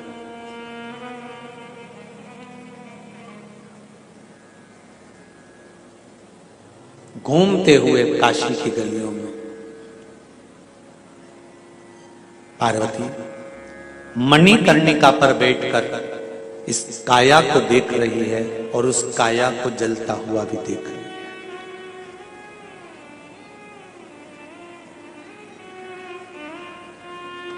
40 साल, 50 साल, 60 साल, 70 साल, 80 साल, 90 साल, 100 साल, एक दिन तो उस परमात्मा के सामने मिलना तो होगा ही, जाना तो होगा, मिलन तो होगा ना। तो क्यों रोकर जिंदगी निकालें। पार्वती जी शंकर जी से पूछ रही हैं, शंभो बाबा मृत्यु लोक में जन्म लेना है, जाना है, ये साधारण सा प्रश्न। सरल भक्ति का तरीका बता दो जिससे आपका धाम मिल जाए, आप मिल जाएं, ऐसी सरल भक्ति बता दो। शंकर जी ने कहा सबसे सरल भक्ति एक ही है पार्वती, सबसे सरल। जीवन में निष्कपट भाव से किसी के काम आ जाना। एक बहुत पहले भजन चलता था, शायद आप लोगों ने सुना होगा, कभी प्यासे को पानी पिलाया नहीं, बाधु अमृत पिलाने से क्या फायदा, कभी गिरते हुए को उठाया नहीं, बाद आंसू बहाने से क्या फायदा। सरल भक्ति है कलयुग केवल नाम आधारा, सुमर सुमर नर उतरहि पारा। सरल भक्ति है मेरा नाम जप कर निष्कपट भाव से किसी के काम आ जाना, किसी की सेवा में तल्लीन हो जाना, बिना मांगे, बिना कुछ प्राप्ति के।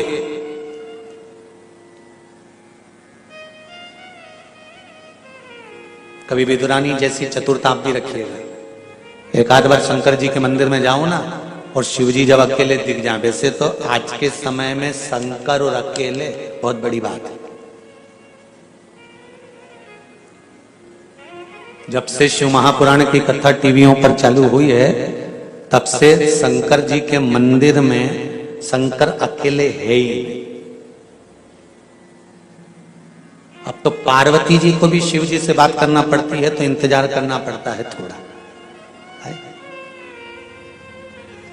क्यों भाई जी, सही बात है। अब अगर राय लेना पड़ती है ना पार्वती जी से, तो पार्वती जी भी कहती है अब अकेले में कम मिले, तो शिव जी कहिए सब जाए तब तू मिल जाना।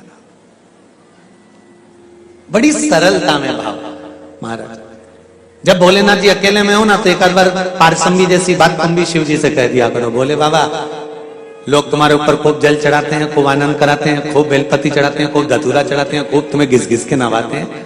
अब एक आध दिन एक काम करो, मेरे साथ मेरे घर चलो, बहुत दिन हो गए हैं, मेरे घर में रहना, आनंद पाना। जब दिल से कहोगे, और चलते चलते कहने के बाद आप नंदीश्वर से भी कह दो, नंदी को भी जाकर कह दो कि शाम को जब भ्रमण पर बाबा निकले तो मेरे घर पर थोड़ी देर रुक जाना, अंदर प्रवेश कराना, एक आध दो दिन आराम करना, फिर चले जाना। उसमें क्या दिक्कत? निष्कपट भाव से जो सेवा का प्रकल्प है वो जीवन का सुख है, उसमें परमात्मा की प्राप्ति है।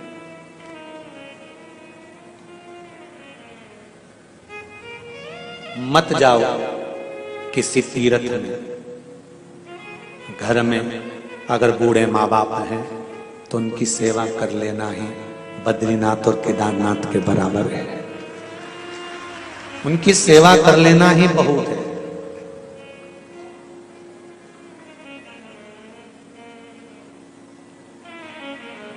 पर बड़ा विचित्र जमाना आ गया जी। बूढ़े माँ बाप से नहीं पूछा गया कि तुमने केदारनाथ जी का दर्शन करा है कि बद्रीनाथ जी का करा है। पत्नी से जरूर पूछ लिया, तू कभी गई थी? मैं छोटी थी जब पापा के साथ गई थी। हम दोस्त लोग जा रहे हैं तो पत्नी बोली मैं भी चलूंगी। तू तो पहले हो आई? नहीं मैं तो चलूंगी। गई, दर्शन भी किया। एक बार दिल से आप उनसे भी कह सकते थे, घर के बुजुर्गों से, कहा इनका स्वास्थ्य ठीक नहीं रहता, इनको कहां लेकर डोलेंगे, कहां लेकर जाएंगे। मत ऊपर लेकर जाना, केदारनाथ और बद्रीनाथ तक, हरिद्वार की पौड़ी तक तो ले जा सकते थे। पापा मम्मी के लिए 2 लोग छोड़ देते, हरिद्वार को हम दर्शन कर कर आते हैं, आप ऊपर जाएंगे, ठंडक पड़ रही है, घोड़े पर बैठ पाए ना बैठ पाए, दर्शन कर पाए ना कर पाए, श्वास चलती है, तकलीफ होती है, इसलिए नीचे ही दर्शन। और अगर हरिद्वार तक भी नहीं जा रहे तो पिताजी और माताजी से इतना तो कह सकते हो कि आप घर में रहना, शिव की आराधना करना, भगवान की भक्ति करना और आशीर्वाद दो कि हमारी यात्रा मंगलमय हो, क्योंकि आपके आशीर्वाद के बिना ना तो बद्रीनाथ मिलेंगे ना केदारनाथ मिलेंगे। तुम्हारे आशीर्वाद के बिना ना तो मुझे बद्रीनाथ मिलने वाले हैं ना केदारनाथ मिलने वाले हैं।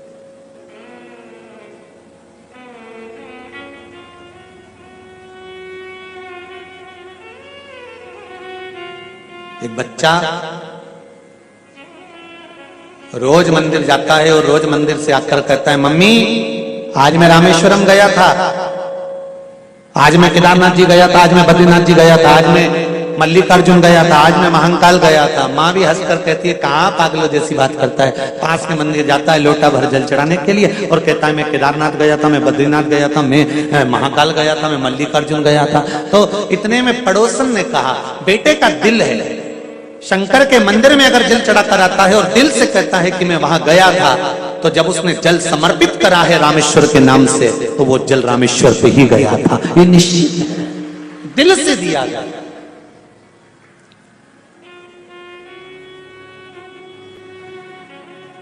नवग्रह में से एक ग्रह है मंगल, जिसकी उत्पत्ति, जिसका जन्म शंकर भगवान के ही शरीर के पसीने से हुआ है।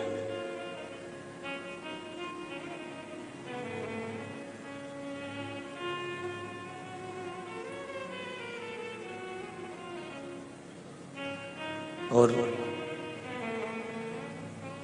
इस मंगल को ठंडा करने वाला कोई दूसरा नहीं है। धधकते हुए इस लाल ग्रह को, धधकते हुए इस मंगल ग्रह को अगर कोई समाप्त करा है तो इनकी धर्म पत्नी मेघा ने, ज्वालिनी ने करा है। मंगल ग्रह की पत्नी का नाम क्या है? मेघा। किसी किसी पुराण में ज्वालिनी भी लिखा है। अपन मेघा भी समझ लो, ज्वालिनी भी समझ लो।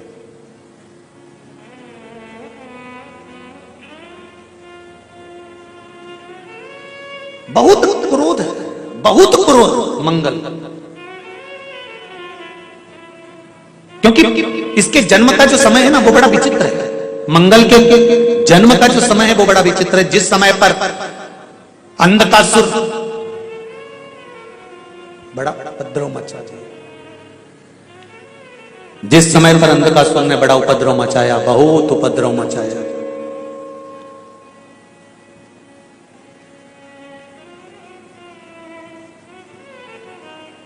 तब अंधकासुर का उपद्रव देखा नहीं गया और अंधकासुर जब उपद्रव मचाने में तल्लीन हो गया, सब देवताओं को नष्ट करने लगा, हर तरह से उपद्रव मचाने लगा। उसको मालूम पड़ गया कि मेरे पिता हिरण्याक्ष भी चले गए हैं। तब उसको क्रोध आ गया और क्रोध में आने के बाद उसने जब उपद्रव मचाना प्रारंभ करा, उसने जब उपद्रव करना प्रारंभ करा, तब भगवान शंकर तक खबर पहुंच गई, शिव जी तक बात पहुंची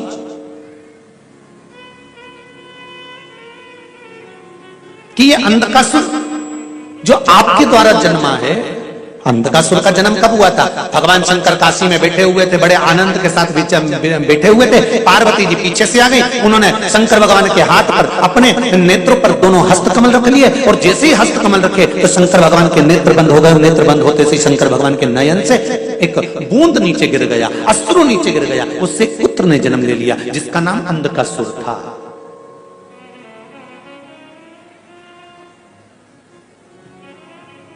एक पुत्र ने जन्म लिया, वो अंधकासुर था। पार्वती जी ने उसको पुत्र की तरह रखा। शंकर भगवान ने कह दिया पार्वती इसको उठाकर समुद्र में डाल दो। पार्वती डालने को तैयार नहीं हुई। खूब समझाया माता पार्वती को, पर पार्वती मानी नहीं। शंकर भगवान को क्रोध आया, पार्वती ये तुम्हारा पुत्र नहीं है। पार्वती जी कहती हैं आपके द्वारा जन्मा है तो मेरा पुत्र ही तो है। शिव जी ने समझाया, पार्वती मानने को तैयार नहीं। तब शंकर भगवान ने पार्वती जी के हाथ से उस पुत्र को लेकर समुद्र में फेंक दिया। हिरण्याक्ष ने पाल पोसकर बड़ा करा। समय आया, ब्रह्मा जी का तप करा अंधकासुर ने और वर प्राप्त करा ब्रह्मदेव से कि मुझे वर दो कि मैं मरूं नहीं। तो ब्रह्मा जी ने कहा मृत्यु निश्चित है, मरना तो पड़ेगा। फिर वही वाली बात आ गई, बादाम खाओगे तो भी मरोगे, नहीं खाओगे तो भी मरोगे, पार्लर जाओगे तो भी मरोगे, नहीं जाओगे।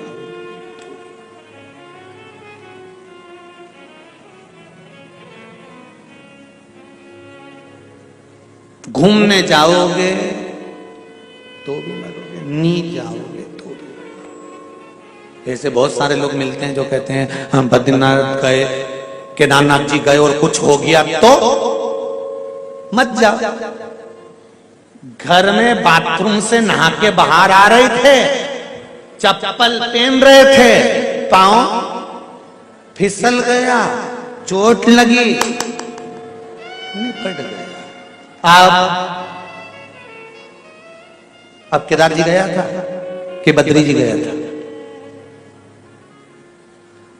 वहां से लिखी हुई तारीख, तिथि, दिन, पल, घड़ी, समय, नक्षत्र, जब तुम पैदा हुए माता के गर्भ से, इस नाभि की जब नाल माता के गर्भ से कटी, बस नाल कटी थी और बंधी थी, उतने बंधन में तेरी मौत की तारीख, तिथि, पल, घड़ी, क्षण सब लिख दिया गया था कि इतनी तारीख को, इतनी बजे, इतनी घड़ी, इतने पल पर मरेगा।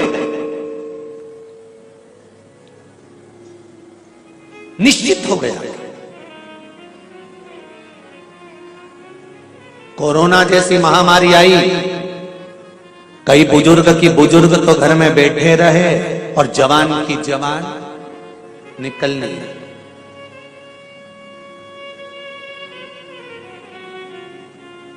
कई एक्सीडेंट तो आपने भी देखे होंगे, परिवार में 10 लोग जा रहे हैं, उसमें से कई लोग चले जाते हैं और कोई छोटा सा बच्चा जिसमें जानी जरा सी है और वो बच जाता है। कई एक्सीडेंट पढ़ना आपको इससे मिलेंगे। क्यों? जो लिख दिया उसको कोई टाल नहीं सकता।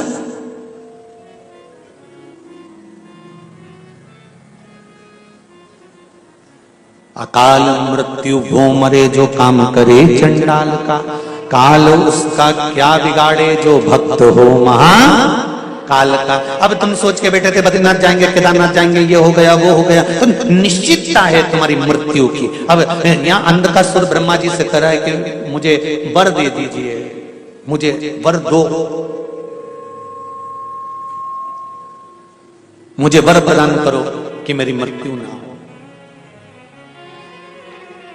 मरना तो है तो वर दो। जिस दिन मैं अपनी माता को गलत दृष्टि से देखूंगा उसी दिन मेरे प्राण छूटना चाहिए। तथास्तु, मेरे नेत्र दे दीजिए क्योंकि मैं अंधकासुर अंधा हूं। तथास्तु, वर मिल गए, प्राप्त हो गया और समय आया, सूचना मिली कि इंद्र हार गया है अंधकासुर से। अंधकासुर माता पार्वती को पाने के लिए आया है।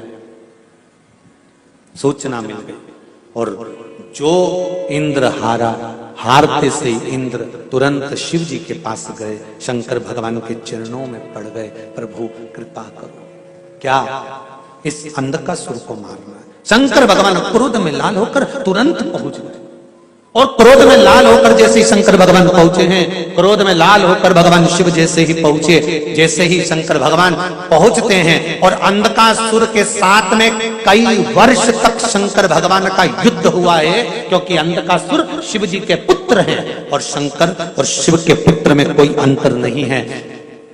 व्यक्ति सारी दुनिया से युद्ध करता है तो हार और जीत सब हो सकती है और जीत सकता है, पर व्यक्ति जब परिवार में युद्ध करता है ना तो जीतना थोड़ा सा कठिन होता है।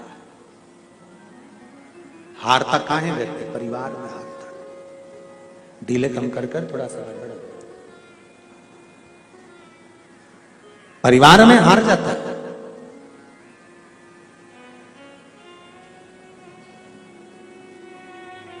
अभी आपको कथा में कहा, मंगल ग्रह को अगर कोई शांत कर सकता है तो उनकी धर्मपत्नी मेघा और ज्वालनी ये ग्रह को हमने कई बार देखा है। जो ज्यादा बहुत सूरमा बनते हैं ना, बहुत ज्यादा, जब इनका ब्याह हो जाता है ना तो इनका जब सूरमापन है ना,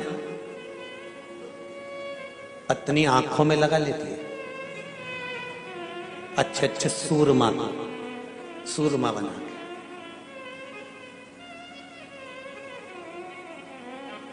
जो ज्यादा तन्न फन्न करते हैं ना, मुझे ये नहीं खाना, पटक दो उधर, मैं ये नहीं खाऊंगा, ये कपड़े नहीं पहनूंगा, ऐसा नहीं करूंगा।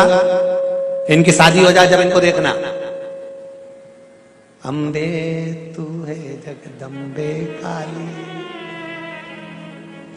जय हो हैदराबाद वाली, हम सब उतारे तेरी। फिर चुप शांत एकदम। फिर तो कई बार माएँ भी कह देती हैं, हमारा छोरा ऐसा था, अब तो इसके मुंडा से आवाज नहीं निकले। तो अब माँ को कौन समझाए कि तेरे भक्त जनों पे माता भीड़ पड़ी है और दानव दल पर टूट पड़ी है, आके शेरा वाली बोले क्या।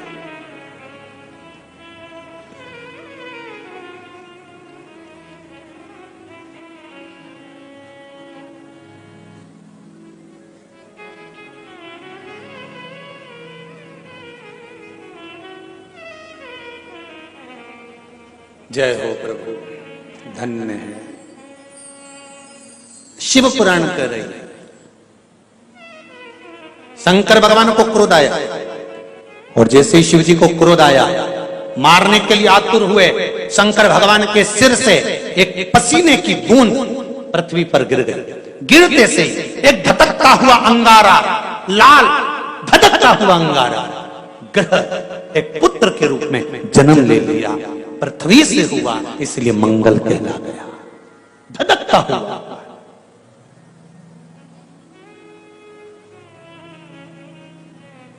पर अंधकासुर अभी नहीं मरा। अंधकासुर की मृत्यु अभी नहीं हुई है। हर हर महा अंधकासुर की मृत्यु अभी नहीं हुई। धधकता हुए अंगारे के रूप में मंगल ग्रह प्रकट हो गए, जन्म ले लिए। पार्वती जी ने पूछा ये कौन है? शिव जी कहते हैं ये मेरे पुत्र के तुल्य है, क्योंकि मेरे शरीर के पसीने से उत्पन्न हुआ है, मेरे मस्तक के पसीने से पृथ्वी पर गिरने के कारण ये उत्पन्न हुआ है। इसका नाम मंगल होगा। ये ग्रह मंडल में रहेगा, देवताओं के रूप में पूजा जाएगा, पर मेरे क्रोध के कारण उत्पन्न हुआ है, इसलिए इसका ग्रह थोड़ा सा क्रूर होगा।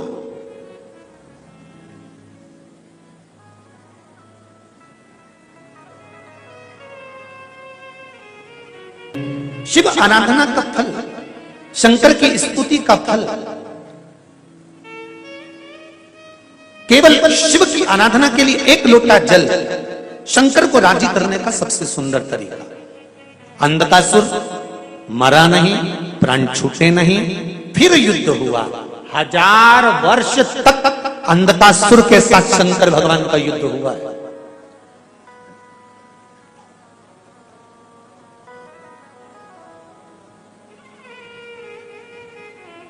तब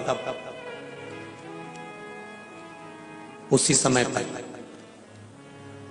मंगल ग्रह को क्रोध आ गया कि मेरे पिता शिव युद्ध कर रहे हैं और मैं बैठा हूं। शंकर भगवान ने देखा कि अंधकासुर भी एक ऐसा असुर है कि इसके भी अगर शीश कटता है तो रक्त गिरता है, तो रक्त से अंधकासुर का बेटा उत्पन्न हो जाता है। एक पुत्र अंधकासुर का उत्पन्न हो गया जिसका नाम था कनक दानव। क्या नाम था? कनक दानव। कनक दानव को जैसे देखा तो भगवान शंकर ने मंगल को इशारा करा, जाओ इस कनक दानव का संहार करो। कनक दानव का संहार करने के लिए मंगल दौड़ कर गए। धधकते हुए अंगारे की तरह टूट पड़े।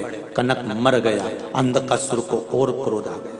जैसे ही अंधकासुर को क्रोध आया, शंकर भगवान ने देखा कि अब अंधकासुर को 1000 वर्ष हो गए युद्ध करते करते, ये ऐसे मरने वाला नहीं है। पार्वती जी ने कहा भोलेनाथ अगर आप कृपा करें तो इस अंधकासुर को अब मैं मार सकती हूँ। शंकर जी ने कहा मेरे होते हुए पार्वती तुम मारोगी, ये श्रेष्ठता नहीं होगा, तुम बैठो मैं तब कर कर आता हूँ। शंकर भगवान साधना में लीन हो गए।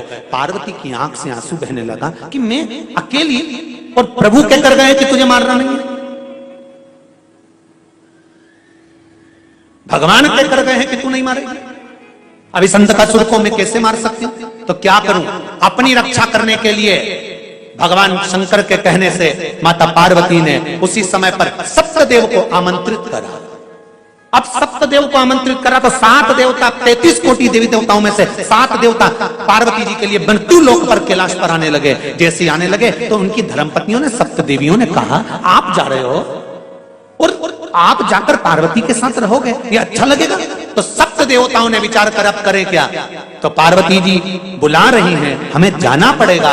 तब सप्त देवताओं ने सप्त देवी का रूप धारण करा, सप्त मातृका बनकर तुरंत पार्वती जी के पास पहुंच गए।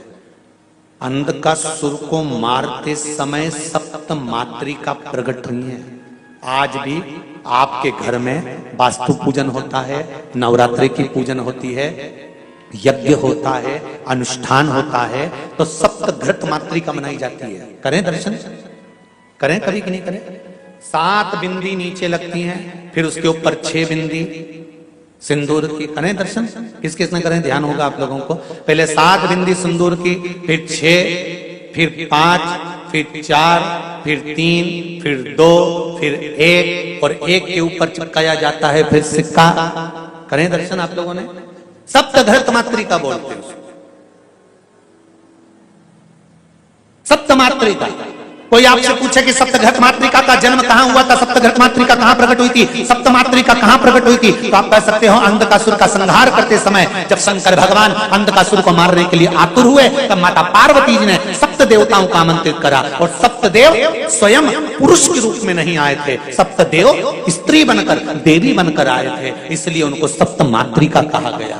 देवता पुरुष के रूप में नहीं, स्त्री के रूप में आए थे। पहले नंबर पर ब्रह्माणी का रूप रखकर ब्रह्मा जी आए थे, दूसरे नंबर पर कुमारी का रूप रखकर कुमार कार्तिक आए थे, तीसरे नंबर पर वैष्णवी का रूप रखकर भगवान विष्णु आए थे, चौथे नंबर पर माहेश्वरी भगवान महेश का रूप रखकर भगवान महेश्वरी बनकर आए थे, पांचवें नंबर पर बारही का रूप रखकर आए थे, छठे नंबर पर इंद्र इंद्राणी बनकर आए थे, सातवें नंबर पर यम स्वयं चामुंडा बनकर आए थे। ये सप्त घृत मातृका, सप्त मातृका माता पार्वती के साथ में यमराज चामुंडा बनकर, भगवान विष्णु वैष्णवी बन गए, भगवान महेश महेश्वरी बन गए, ब्रह्मा ब्रह्माणी बन गए, इंद्र इंद्राणी बन गए, बरहा वारही बन गए, कुमार कुमारी बन गए, और बनकर माता पार्वती के साथ में निवास करने लगे।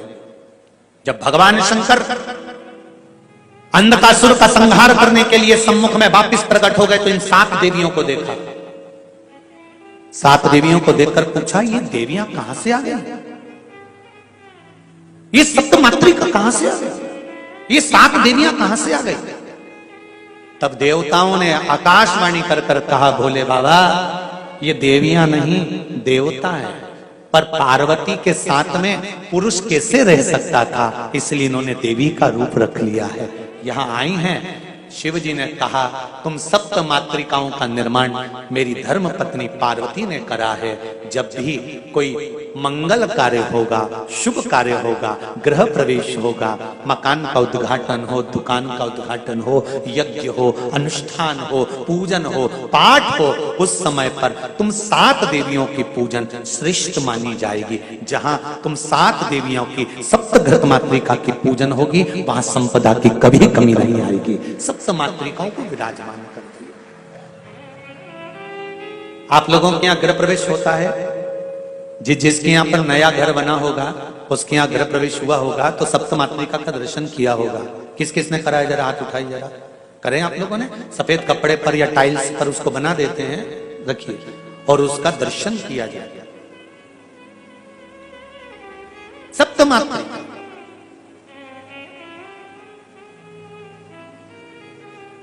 कहते हैं ब्राह्मण सिंदूर में गाय का घी घोलकर, भैंस माता का नहीं और डब्बे का नहीं, गाय का, जम के बोलो जरा, गौ माता, गौ माता के दूध से मक्खन से निर्मित घी को घोलकर ब्राह्मण देव जब सप्त मातृका का निर्माण करते हैं, तब ब्राह्मण का हृदय प्रसन्न होना चाहिए। जिस दिल के साथ में, हृदय के साथ में, मन से, चित्त से, वृत्ति से हृदय को प्रसन्न रखकर ब्राह्मण जब सप्त मातृका बनाता है, उस समय अगर उसका हृदय बड़ा प्रसन्न होता है, तो उस घर में कभी संपदा की कमी नहीं आती है। सप्त मातृका का निर्माण भी उत्तम फल देता है। किसी किसी के यहां तो दिवाली पर भी बना लेते हैं, दीपावली पर भी लोग दिवाली पे पूजन करते हैं, तो किसी किसी के यहाँ व्यापार में, दुकान पर, व्यवसाय में, तो वहां पर भी ब्राह्मण देवता सप्त मातृका बना लेते हैं। ब्राह्मण जब उचित आनंद के साथ में आनंदित होकर जब उस सप्त मातृका का निर्माण करता है और निर्माण कर उसका जब पूजन कराता है, तो उसका आनंद दूसरा होता है। और सप्त मातृका के ऊपर जब ब्राह्मण घी चढ़वाता है, गाय का घी, कौन सा घी, अरे जम के बोलो जरा, गाय का घी जब चढ़ता है, सप्त मातृका पर जब चम्मच से, आदि से जब घी चढ़ाया जाता है, वो घी का रेला जब नीचे तक आता है, जितनी दूर तक वो गाय का घी टपक कर नीचे तक जाता है बहता बहता, उतनी संपदा जिंदगी भर व्यक्ति के घर में बनी रहती है, अगर गृह प्रवेश के समय पर वो घी बहाया जाए। पर होना चाहिए गाय का घी, गौ माता का घी, सप्त घृत।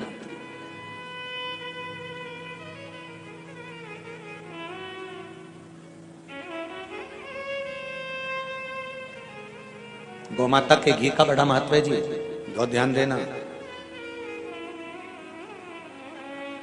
साल में, वर्ष में 2 बार या 3 बार गौ माता के दूध से निर्मित, वो भी देसी गाय हो, आज के जमाने में देसी गाय भी मिलना मुश्किल है, देसी गाय के द्वारा निर्मित घी दरवाजे के बाहर, अगर तुम्हारे घर में बहुत अशांति हो रही है, क्लेश हो रहा है, घर में शांति नहीं है, तो गाय के घी की एक बिंदी भी अगर दरवाजे के बाहर मात्र अशोक सुंदरी वाली जगह पर घी को लगाकर उस हाथ की बिंदी को दरवाजे पर लगा दिया जाता है, तो घर में से क्लेश समाप्त हो जाता है। जैसे कहते हैं ना, मेरे को अच्छा नहीं लग रहा, बेचैनी हो रही है, मुझे ऐसा लग रहा है कुछ बुरा होने वाला है, घर में अशांति हो रही है, मन अच्छा नहीं लग रहा, मेरा रहने का मन नहीं कर रहा, बाहर निकलो तो अच्छा लगता है, घर में जाओ तो अच्छा नहीं लगता, व्यापार में काम अच्छा नहीं लग रहा, व्यापार अच्छा नहीं चल रहा, जिसके मन में लगता है कि मेरे मन से मुझे अच्छा नहीं लग रहा, मन में अशांति लग रही है, मन में अच्छा नहीं लग रहा, उसको देसी गाय का घी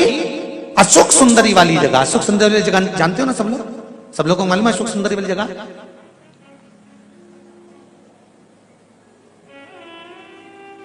ये जलाधारी, ये चरण, ये शिवलिंग, समझ लेना जरा अच्छे से। शिवलिंग ये गोल जो भाग है, ये माता पार्वती जी का स्थान, ये जो चरण है जहां से पानी बाहर बहता है, राइट भाग में गणेश जी, लेफ्ट में कार्तिकेय जी। इस जल बहने वाली जगह पर एक मोटी सी लाइन होती है, शिवलिंग के सामने जहां से पानी बहता है, वहां बीच में एक मोटी सी लाइन होती है, उसको कहते हैं अशोक सुंदरी का स्थान। शंकर भगवान के जितने बच्चे हैं सब शिवलिंग के आसपास में, अशोक सुंदरी बीच में, शंकर भगवान की 5 लड़कियां ऊपर, जया, विषहरा, सामरीवारी, दौतली, देव, गणेश जी, कार्तिकेय। तो अशोक सुंदरी वाली जगह पर गौ माता के घी का लेपन करने के बाद उस बिंदी को अगर वर्ष में 2 या 3 बार भी आप अपने दरवाजे के बाहर मात्र बिंदी स्वरूप लगाएंगे, तुम्हारी पेंटिंग खराब नहीं होगी, जरा सी बिंदी लगाने से घर की डिजाइन भी खराब नहीं होगी, मात्र एक उंगली लगा दी, टच कर दी, उतने से मन को आनंद की अनुभूति होती है। जिसको लग रहा हो कि मेरे मन को अच्छा नहीं लग रहा, बेचैनी हो रही है, वो आज भी कर कर देख लेना और पत्र लिखकर भेज देना 7 दिन के अंदर, बेचैनी बंद हुई कि नहीं हुई, मन को अच्छा लगना प्रारंभ हुआ कि नहीं हुआ। गौ माता का देशी गाय का घी,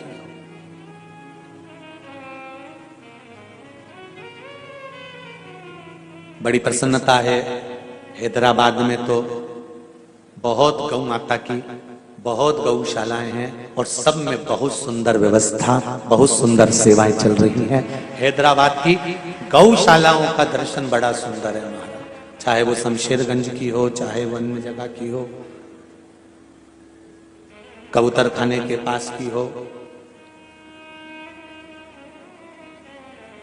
बड़ी सुंदर व्यवस्था और बड़ी सुंदर सेवा है। और धन्यवाद दूंगा आप सबको जो आप निरंतर गौ माता की सेवा में तल्लीन है। बहुत बहुत साधुवाद। हैदराबाद की कथा में एक बात तो जरूर कहूंगा कि हैदराबाद वालों को दिखावे की जरूरत नहीं पड़ती, जो करते हैं वो दिल से करते हैं, यहाँ दिखावा नहीं करते। हैदराबाद वालों का ये, पहले भी जब कई साल पहले जब हम आए थे शमशेरगंज गौशाला में, गौ माता का जब मंगल विवाह कराया था, उस समय पर यहाँ पहुंचना हुआ था, बड़े दिल से कथा का आनंद, दिखावे का क्रम नहीं, जो करना है हृदय चित्त से आनंद से भगवान की अभिनव भक्ति को धारण करते हुए भाव के साथ करना। बीच में फिर भूतड़ा जी की यहाँ कथा हुई, वहां का भी स्मरण रहा, बड़े बड़े दिल से आनंद से जो करना है मन से, दिखावे का कोई का। महाराज सप्त मातृका प्रकट हो गई। शिव जी ने कह दिया मैं तुम्हें वर प्रदान करता हूं, देव तुल्य हो तुम, देवताओं का स्वरूप धारण कर देवी के रूप में आई हो तुम सब पूजनीय होगे। और तब अंधकासुर के संहार करने के लिए शंकर भगवान फिर अग्रण्य आ गए। अब क्या देखते हैं कि शिव जब आगे आए और जैसे ही अंधकासुर को फिर मारा तो अंधकासुर का रक्त बहने लगा, पृथ्वी पर जाने लगा। जैसे ही जाने लगा शंकर भगवान ने अब पार्वती को आमंत्रित करा, पार्वती तू योगेश्वरी बनकर आ जा। अंधकासुर को मारते समय कितने सारे देवी देवता प्रकट हुए हैं वो देख लीजिए। मंगल ग्रह अंधकासुर को मारते समय प्रकट हुआ, सप्तमात्रिका अंधकासुर को मारते समय प्रकट हुई, और मां पार्वती का एक स्वरूप योगेश्वरी अवतार माता पार्वती का अंधकासुर को मारते समय प्रकट हुआ। भगवान शंकर ने जैसे त्रिशूल उठाया, उठाकर अंधकासुर के जैसे उदर में दिया, तब रक्त बहने लगा।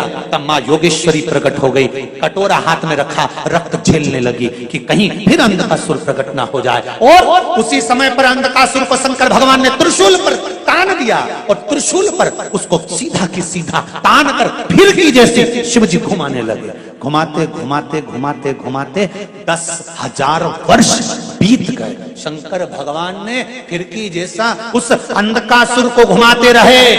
अंधकासुर के उदर में त्रिशूल फंसा हुआ था, उदर में त्रिशूल लगा हुआ था। अंधकासुर केवल आसमान में त्रिशूल के ऊपर घूम रहा था। घूमते घूमते पानी भी गिरा, वायु भी चली, अंगार भी पड़ा, गर्मी भी पड़ी, ठंड भी पड़ी। अंधकासुर का शरीर पूरा के पूरा मांस टुकड़े टुकड़े होकर गिरता गया। केवल कंकाल था, और उस कंकाल में प्राण था। देखिए, मंगल ग्रह के जन्म की कथा कोई साधारण नहीं है।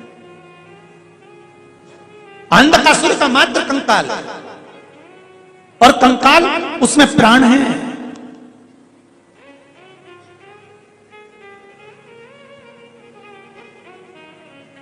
नौ ग्रह शिव महापुराण की कथा है। जितने लोग आस्था पर सुन रहे हैं, फेसबुक यूट्यूब पर सुन रहे हैं, बड़े सावधानी से सुनना। जितनी भी कथा आप लोग सुनते हैं, ये पुराणों की बड़ी रोचक रोचक कथाएं सुनते हैं। शायद पहले सुनी कि नहीं सुनी, पर उसका स्मरण करिएगा एक एक शब्द पर। कंकाल पड़ा हुआ है, प्राण है उसमें, प्राण विराजमान। और जब 10,000 वर्ष तक शरीर टंगा है त्रिशूल पर, शिवजी 10,000 वर्ष तक त्रिशूल को लेकर खड़े हैं, बैठे नहीं, खड़े।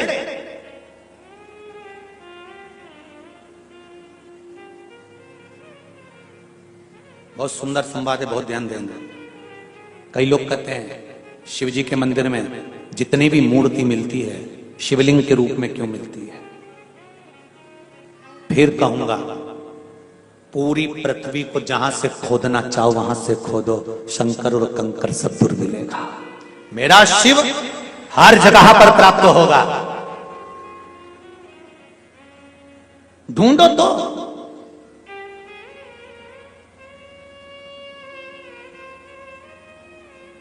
ढूंढो तो मिलेगा। काशी में ज्ञानवापी में भी तो मिला। ढूंढो तो। वो कहते हैं फुआरा है, हम कहते हैं चालू कर कर दिखा दो।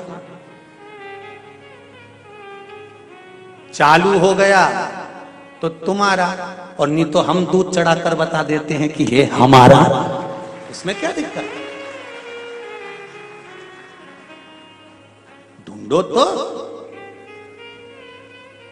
हर चंदन है इस देश की माटी, तपोभूमि हर ग्राम है, हर बाला देवी की प्रतिमा, बच्चा बच्चा राम है। जिसके सैनिक समर भूमि पर गाया करते गीता है, उसी माटी के हल्के नीचे खेली करती सीता है। या तो सर्वस्व शिव है। ऐसी कोई धारा जहां शंकर ना हो, वो ढूंढो तो। कंकर शंकर है साहब।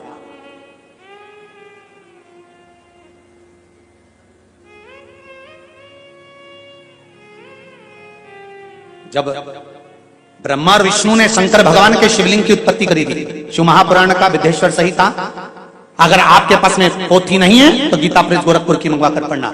शिवलिंग की उत्पत्ति करी थी जब ब्रह्मा और विष्णु ने। पहला शिवलिंग जब प्रकट हुआ था, पहला शिवलिंग प्रकट होते से इतने विशालतम शिवलिंग को जब देखा था, तो ब्रह्मा और विष्णु ने विचार करा था इस शिवलिंग को कहां रखेंगे। शिवलिंग को जब रखने का प्रसंग आया तो शंकर भगवान के शिवलिंग के टुकड़े टुकड़े करे गए, खंड करे गए।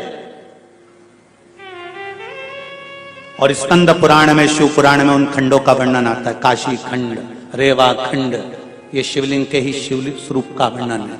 किसी ने पूछा ये खंड टुकड़े क्यों, तो कह दिया पूरे मंडल जितना भूमि है, जितनी पृथ्वी है, सारी पृथ्वी पर शंकर का ही निवास होगा। केवल शिव ही निवासी है इस भूमंडल में। कंकाल त्रिशूल पर एक आंसू उस कंकाल से नीचे गिरा, एक आंसू शिव की जटा पर गिरा। जटा पर गंगा थी, गंगा ने उस आंसू को बाहर फेंका, शिव के अधर पर आया, अधर पर आंसू आया तो गंगा का आंसू, गंगा का जल तो मीठा होता है, ये तो नमक युक्त है। शिवजी ने पूछा कौन रोया है गंगा? गंगा कहती है ऊपर अंधकासुर रोया है। अंधका? शिवजी ने ध्यान लगाकर पूछा अंधक क्यों रोता है? अंधकासुर कहता है आप मुझे क्षमा नहीं करेंगे पिताजी, मैं पुत्र हूं आपका, गलती हो गई थी, 10,000 वर्ष भुगता हूं, क्षमा कर दो, अपनी सेवा में लगा लो, तेरे पास अब मांस नहीं बचा शरीर में। अंधकासुर कहता है मांस नहीं चाहिए, मेरे शंकर की सेवा चाहिए। शिवजी कहते हैं आजा नीचे, मैं तुझे भंगी बना देता हूं। शंकर ने अपना गण भंगी बना दिया, अपने दरवाजे पर बिठा दिया। वो अंधकासुर आज भी भंगी बनकर, शंकर का गण बनकर शंकर के साथ रहते हैं। उस भृंगी का दर्शन करना, कभी भागवत, कभी आप दर्शन करें फोटो में तो भृंगी चित्र का दर्शन करना कि भृंगी के शरीर पर मांस नहीं है, हड्डी का कंकाल है। पूछे कोई कि इसकी हड्डी का कंकाल कैसे हो गया, अंधकासुर की पूरी कथा सुना देना। त्रिशूल पर 10,000 साल तक भ्रमण करता रहा, शरीर पर कुछ नहीं बचा था, केवल हड्डी बची थी। उस हड्डी को भी शंकर ने सेवा में ले लिया और अपना गण बनाकर विराजमान कर दिया। वो शिव होता है जो हमेशा गलतियों को क्षमा करता रहता है। कितनी गलती करेगा पुत्र, फिर भी क्षमा कर देता है। वो शिव है। वो भृंगी बन गए अंधकासुर, जिनको सेवा में लिया है मेरे शंकर भगवान ने। साधारण नहीं है महाराज, कितनी भी अगर गलती हो जाए, एक बार बेलपत्री को लेकर मात्र इस डंडी का भाग जहां तुम बैठे हो उससे पीछे की ओर कर कर शिवलिंग पर चढ़ा दो, सारी गलतियां शिव क्षमा कर देता है। मात्र एक बेलपत्री की एक साधारण सी एक डंडी भी, नवग्रह शिव महापुराण की कथा हैदराबाद से कह रही है, एक डंडी का भाग जहां बैठे हो, पत्ती का मुख, बीच वाली पत्ती का मुख अपनी ओर हो और डंडी का मुख जहां तुम बैठे हो उसके सामने हो और शिवलिंग पर चढ़ा दीजिए। लाख गलती जिंदगी की करी होगी, मेरा देव अधिदेव महादेव क्षमा कर देगा। लाख गलतियों को क्षमा कर, वो गले लगाता है, वो शिव है साहब, मेरा ओघड़ी है, मेरा शंकर है, साधारण नहीं है वो, मेरा शिव है। ऐसी शिव महापुराण की कथा नवग्रह शिव पुराण हैदराबाद में चल रही है। ऐसे कन्वेंशन 7 अमरई राजमहल होटल के पास हैदराबाद में, आनंद लें, अपने जीवन को सार्थक बनाएं। 2 बजे से 5 बजे तक कथा का रस तत्व ग्रहण कर अपने जीवन की सार्थकता का आनंद पाएं। और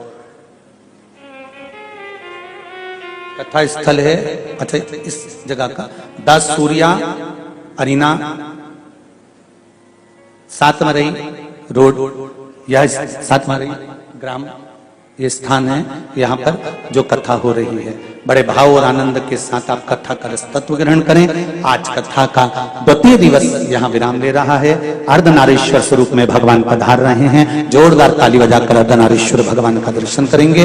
कल कथा में श्रवण करेंगे बृहस्पति भगवान के जन्म की कथा और शंकर भगवान के सुंदर प्रसंग की कथा को श्रवण करते हुए, बृहस्पति महाराज का जन्म कब हुआ, बृहस्पति महाराज देव आनंद के साथ में नवग्रहों में कैसे पहुंचे, और शंकर भगवान जब किसी के घर में रोग बढ़ जाता है, कैंसर जैसी बीमारी आ गई, ट्यूमर जैसी बीमारी आ गई, या कोई थायराइड माइराइड जैसी बीमारी आ गई, या किडनी लीवर का प्रॉब्लम आ गया, तो गुरु भगवान का बृहस्पति महाराज के नाम से शिव को कैसा जल समर्पित करा जाए जिससे वो बीमारी की दवाई लगना चालू हो जाए और शरीर को आराम मिले। उसके लिए कल की कथा में अपन श्रवण करेंगे और आगे बढ़ेंगे कल की कथा की, और बीपी शुगर के लिए भी बृहस्पति महाराज की शिव उपासना को सुनेंगे।